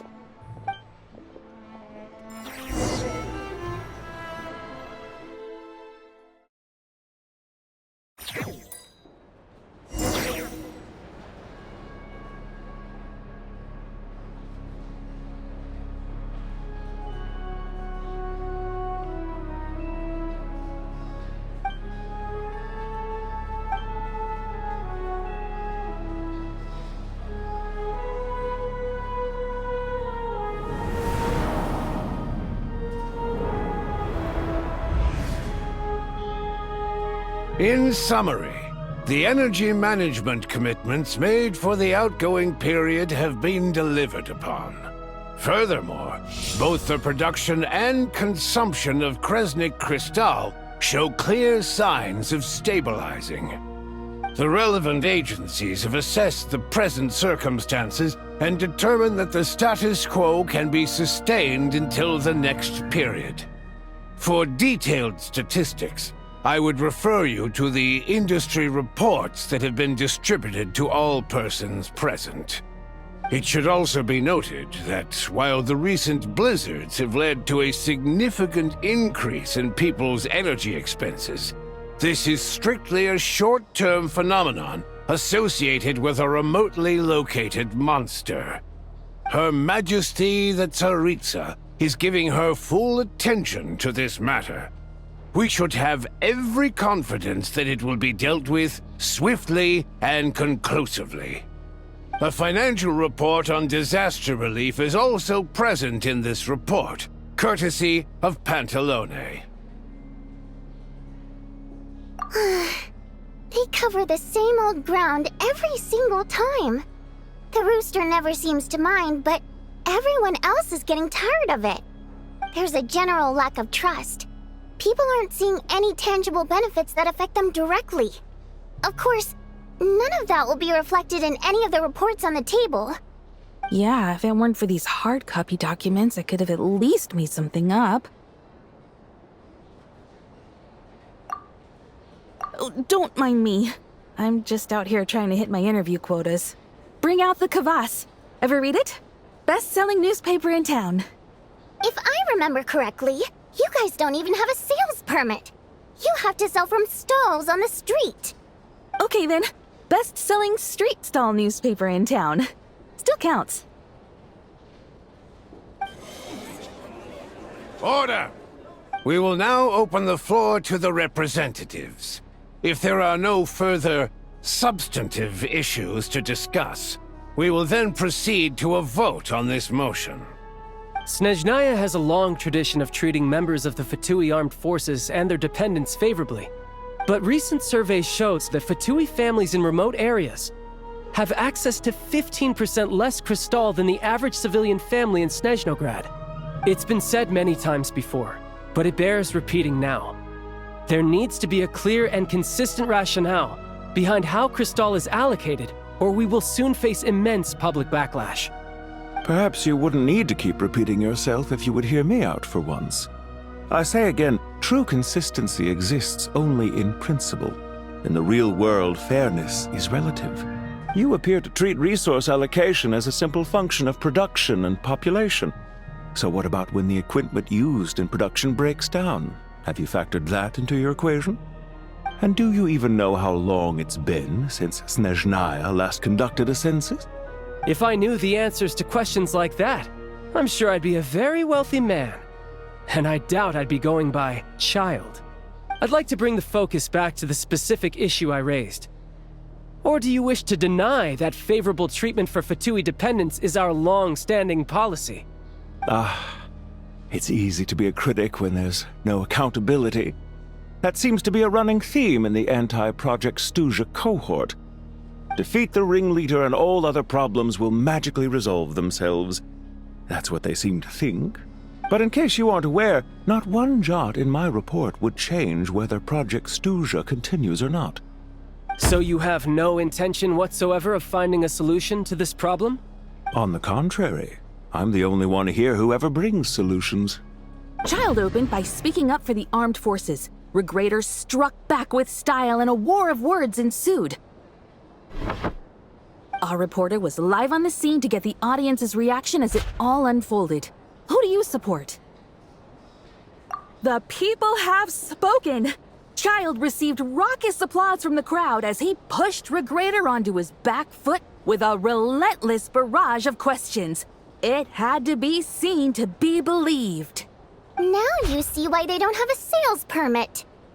However this reporter wants to spin things, I haven't forgotten that Tartaglia was representing the Northland Bank when we first met in Liyue. So surely, their relationship can't always have been this strained. You two are getting off topic. Let's focus on what the data is saying. Mr. Pantalone, may I speak on your behalf? Oh, please do. I'm more than happy to save my breath. Crystal distribution policy undergoes modifications with each new period. The ultimate goal being to find the most reasonable method of allocation, which I believe is what Mr. Tartaglia also seeks. But I fear many may have been misled on this topic by extremist activists. To clarify, Project Stuja is not the root cause of the problem. It is merely a framework for resource distribution. The most recent reports all point to Snezhnaya's resilience and adaptability during this period of fine-tuning, and give clear indications that a distribution framework is improving with each iteration. To make drastic adjustments without first considering the risks would likely do more harm than good. It would be a waste of the hard-won experience we've gained to date. Renowned scholar of finance, Arapov spoke up to clarify the fiscal logic, clearly alluding to social organizations like the Rokot in his words. With the notorious Lelex still active to this day, should the Rokot be held responsible? No, there is someone else to blame. She's just rephrasing what Mr. Pantalone said. The Rokot are the critics he accuses of taking no responsibility for their actions. As for Lilik, you won't have heard of him yet. He's currently the most famous member of the Rokot. Well, more like infamous. Ending Project Stuja has become an obsession for him.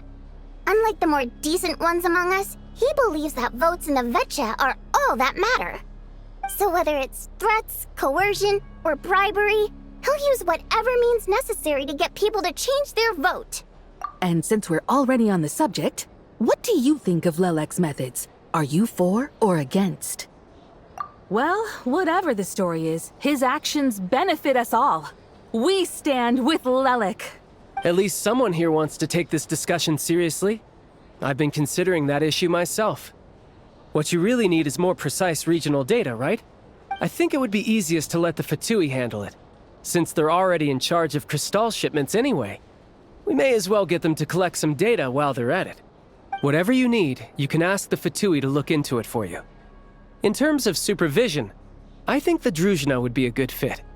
I had hoped to discuss this with Miss Vesna, but sadly, she's not present. I will be happy to take a note of your suggestions and present them to Commander Vesna for a decision upon her return. The Commander has always taken a keen interest in Project Stuja. However, given the Druzhna's demanding workload, I'm afraid it may prove difficult for them to provide any practical support. Let us refrain from jumping to conclusions until a concrete and actionable plan is in place. My apologies, Lord Rooster. There are numerous issues to address here, including manpower, time sensitivity, and reporting lines. Nevertheless, I support drafting a proposal. Follow the usual procedure, and it can be raised as a new motion for all parties to evaluate at the appropriate time. In that case, I'd like to share one thought before the proposal is drafted. The issue of time sensitivity was raised just now, which I presume relates to the official reports. In fact, the Energy Commission already collects regular statistics on each urban center and its surrounding area. Would these be of any use? That's a good idea. I read every issue of Svietloslaidovka's report, and although my focus is mostly on the section about equipment operation, the energy consumption statistics also yield a lot of insights. Be that as it may, does no one see an issue with using local data to determine Crystal quotas? In the long term, it seems like a very risky solution. Not if they are used purely for reference. So long as we have the report from the Northland Bank's headquarters to corroborate it, no one will be able to fool me. Very well then. It appears that this arrangement is acceptable to all parties. Yeah, sounds good to me. The members reached a provisional consensus on the issue of improving treatment for Fatui soldiers.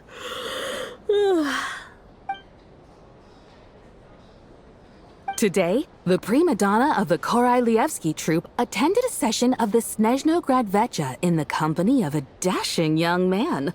The question on all our minds is, what is the true nature of their relationship?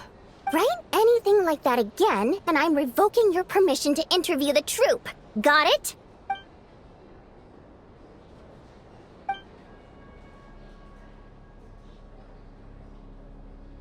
Now then, if there are no further contributions from those present, we shall proceed to the final vote.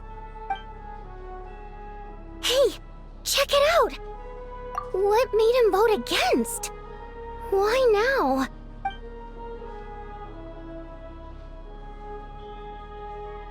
The votes have been tallied. Those in favor of continuing Project Stuja total 61%, securing a clear majority. That was too close. The margin has shrunk yet again. Chuganov was a huge loss. I'll bet Lelek is behind this. I wonder how Pulcinella will respond this time. Chuganov. I see. Lelek strikes again. Yes, go, Lelek. Once Project Stuja is defeated, our unwavering support at Bring Out the Kvass will finally pay off when we make our comeback. I can taste our victory already! In accordance with the result of this vote, Project Stuja will remain in effect until the next Vecha period. Finally, may I remind us all, we debate only for the greater glory and solidarity of our nation. May the Aurora shine ever on, and the Tundra always stand firm. The session is concluded.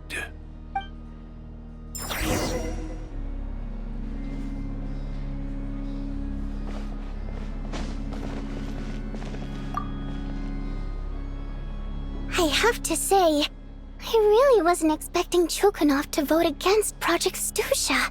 Well, in principle, Snezhnaya's business and political elites ought to be the ones least likely to oppose it. As we heard, Project Stuja is basically just a resource distribution framework that requires everyone to cut back during the winter. But even if the policy got cancelled, the Tsaritsa's energy needs wouldn't suddenly go down. The extra demand from the public would have to be filled from somewhere. So logically, the factories would have to take the hit. I got a letter from Mr. Mitya just before today's session.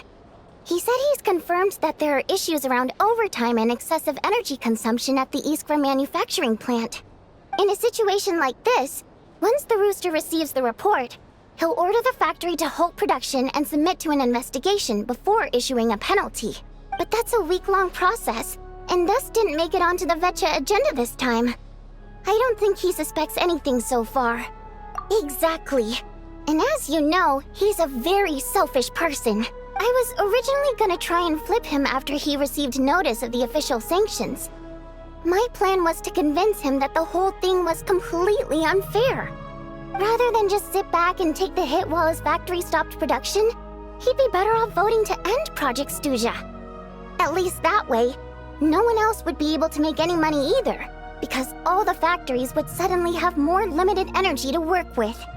But now, he's already voted against it, which means someone must have used more forceful means to change his vote. Just like with everyone else who flipped. Yeah, no one knows why Lelek is so obsessed with ending Project Stuja, but by the looks of it, he's inching closer and closer to success. Lelek must have strong motivations, given how he'll stop at nothing to achieve his goal. Maybe he knows the full truth of Project Stuja. Maybe my next step should be to focus on him. All right. What are your plans for the rest of the day? Shall we head out? Hey, comrade. I noticed you were here during the debate. I didn't take you for a political enthusiast.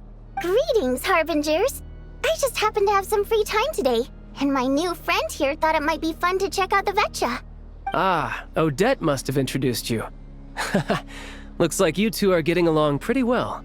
I'll leave you to catch up. I should head back to the troop. Sure. Break a leg and all that. Thought it might be fun to check out the Vecha, did you? Things are never that simple with you, Traveler. There's no way you're here for kicks and giggles. Tell me I'm wrong. Oh, yeah. To some, he's a captivating enigma. To others, he's the bane of their existence.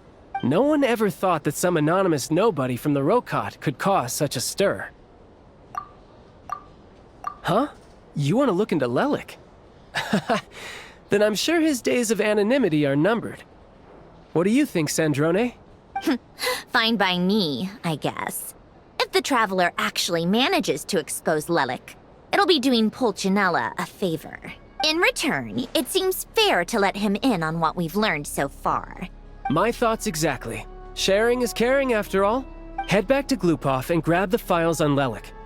It's easier to just pull the records than go through the rigmarole of getting the Traveler a visitor's permit. As you command, child, sir. In that case, since we're going to be waiting anyway, I'll have someone brew a pot of black tea.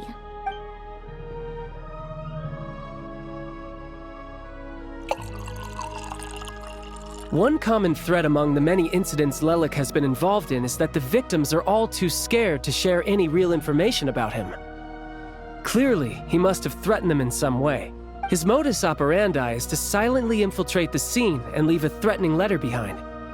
But neither the letters nor the crime scenes ever yield any clues to his identity. So all these files have to offer are short statements by the people affected. They don't give us a lot to go on. If nothing else, it shows we're dealing with a trained professional who's versed in counter-surveillance. Yes, and to that point, he often strikes in highly secure locations. The victims are high-ranking and influential people who take their personal security very seriously. Somehow, Lelik slips right into their rooms without making a sound. There's never any eyewitnesses, nor the slightest trace of a break-in. If he can get in and out undetected, it means he can strike without warning. Not that that's ever happened so far, but the thought is enough to scare these people sleepless. It's hard to believe that a human being could pull this off flawlessly every time, so they switched the focus of the investigation to Faye. Unfortunately, no one's found anything yet. Careful, don't underestimate me. Although truth be told, I'd probably find it hard not to blow my cover. Direct confrontation is more my style. We haven't ruled out the possibility of Lelik being human. It's just, there can only be a handful of people in all of Teyvat who'd fit the profile.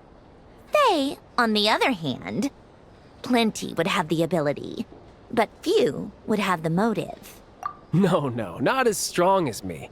You'll never find the culprit with criteria like that. Let's go with a little weaker than me. There's no denying that Master is strong, but meticulous. We can only hope. He's just trying to find a reference point. Stop getting fixated on who's stronger than who. But that's the most important thing.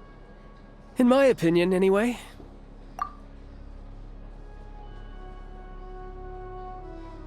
Odette? Yeah, that seems about right. Her skills are solid, and she's always calm under pressure. Except she's Fatui, so the likelihood of her working against us is pretty low. But yeah, much more accurate than your previous example, at least. No, wait a moment. Maybe we should interrogate that assumption. What do you mean? Which assumption? Her Fatui identity doesn't necessarily exonerate her. And when you think about it, the Rokot would be precisely what she needs to conceal her identity. Plus, she wouldn't need to be such a pro at covering her tracks. She'd already know where the Fatui will be and when, so she could choose the perfect time to act. Oh, yikes. I was just thinking out loud. Why is this starting to sound like such a convincing theory? Still, what reason could Odette possibly have for trying to call off Project Stuzia? Arlecchino would be the best person to ask. She knows Odette best. Unfortunately, she isn't back yet. Rosaline used to open up to her in private about her struggles with Odette. As I'm sure you can imagine, Arlecchino is quite a lot better with children than Rosaline was. She gave her some tips on how to handle the situation, and Rosaline managed to reach a settlement with Odette before leaving. So I suppose there were at least no lifelong regrets left behind. Beyond that, I don't know the details about that side of things. But I do know that Odette definitely has a motive to hold a grudge against Project Stuzia. The reason being, her father passed away during the early stages of the project. That was back before it had been named Project Stuja, when things were still being worked out. But in essence, it's remained the same ever since. Huh. The more you know. Rosaline was always so self-centered. I never understood why she started paying so much attention to Odette. Is that such a surprise? If you cast your mind back, you may remember that Rosaline and I weren't exactly close. We had tea together a few times, but that was about it. Odette's past is no secret. Her father was a fatus and her mother was a very famous ballerina. On the surface, it looks like she followed right in her parents' footsteps. But the truth is quite a different story. After her father passed away on a mission, her mother was overcome with grief. She broke her leg during a performance and could never dance again. Odette was only interested in ballet at the time, but this tragedy left the family with both breadwinners gone. They could barely make ends meet. Per Capitano's policy, family members of Fatui who died in the line of duty had to be appropriately accommodated and provided with adequate assistance. So, regardless of how Rosaline may have felt about it, it fell to her to resolve the issue of Odette's family's livelihood. In the end, the solution they agreed upon was to have Odette join the Fatui. Right, because the alternative would have been a one-off compensation payment, I guess. In that sense, joining up was definitely the better option. Still, she must have had mixed feelings about it, right? If she doesn't even like the Fatui. It's just a theory, a possibility. But as a motive for Odette to become Lelik, it holds up. That said, I have no idea where Odette's head is at right now, or what her conflict with Rosaline was about. Plenty of people were on bad terms with Rosaline. I have no intention of trying to figure it all out. Yes, but there's not much point in discussing that now. Yeah, back to Lelik. Since our investigations so far have turned up next to nothing, we've got nothing to lose by trying a new angle. Funnily enough, Tonya and I had actually made plans to go to the theater tomorrow to watch Odette's rehearsal. Unfortunately, thanks to this Lelik situation, I'll be stuck working overtime again. Which means you can go in my place. No point wasting the ticket. Plus, you'll get to meet Tonya. Spirit Seeker. Quite the classic ballet. It was passed down through Odette's mother's family for generations, though it hasn't been performed in years. But Odette's been practicing it diligently, and it's finally ready for a return to the stage. Excitement is through the roof. Tickets for the official performance sold out long ago. Tonya's excited for it too. She's desperate to see it no matter what. Personally, it's not really my kind of thing, but since she's my little sister, I had to figure something out. I've actually seen it several times before. The story's pretty straightforward. The lead character follows a trail of clues left behind by a spirit, gradually recovering her memories along the way. It's a tale of love and regret. So not exactly reinventing the wheel, at least by today's standards. But when that classic melody kicks in and the lead character begins to dance, it always gets me. It really is beautiful. Not an easy dance to do justice to, though. I know it's always been Odette's dream to perform this piece, but I'm not sure she's really ready. In that case, I think that even if she is Lelik, we should wait until her performance is over before we respond. I'll let you take it from here, comrade.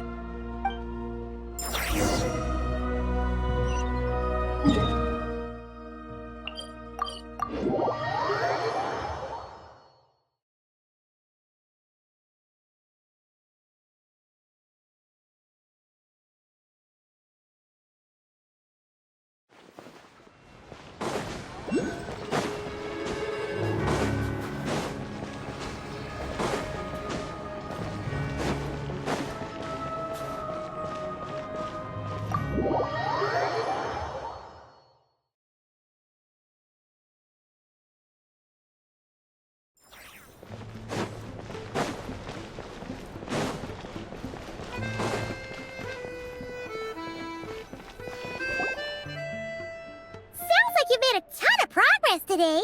It's good that everything's going so smoothly. Next step is to head back to the theater and get a clear answer from Odette. Either way, Paimon doesn't get the sense that she's a bad person. Sure, she might have done some pretty extreme things, but Paimon bet she has her reasons. Maybe this is going too far, but like, with everything she's managed to do so far, wouldn't it make more sense in theory to be even more, you know, heavy-handed? Why leave a letter when she could, well, we know there are plenty of other ways to keep people in line, right? The point is, she could have gone further, but she didn't. So, if it is her, she's got some principles at least. Yeah! Well, all you can do is follow the facts wherever they lead. No change, really. But that thing Paimon told you about yesterday? Paimon feels like she can sense it more clearly now. Hearing you talk about your day makes Paimon itch for an adventure. If only she could be there with you so we could experience it all together. Yeah, I wish you could be there too. I'm not used to adventuring alone. But don't worry, we'll get to the bottom of this. Guess it's just one of those things. Never mind. Paimon will behave herself and keep resting.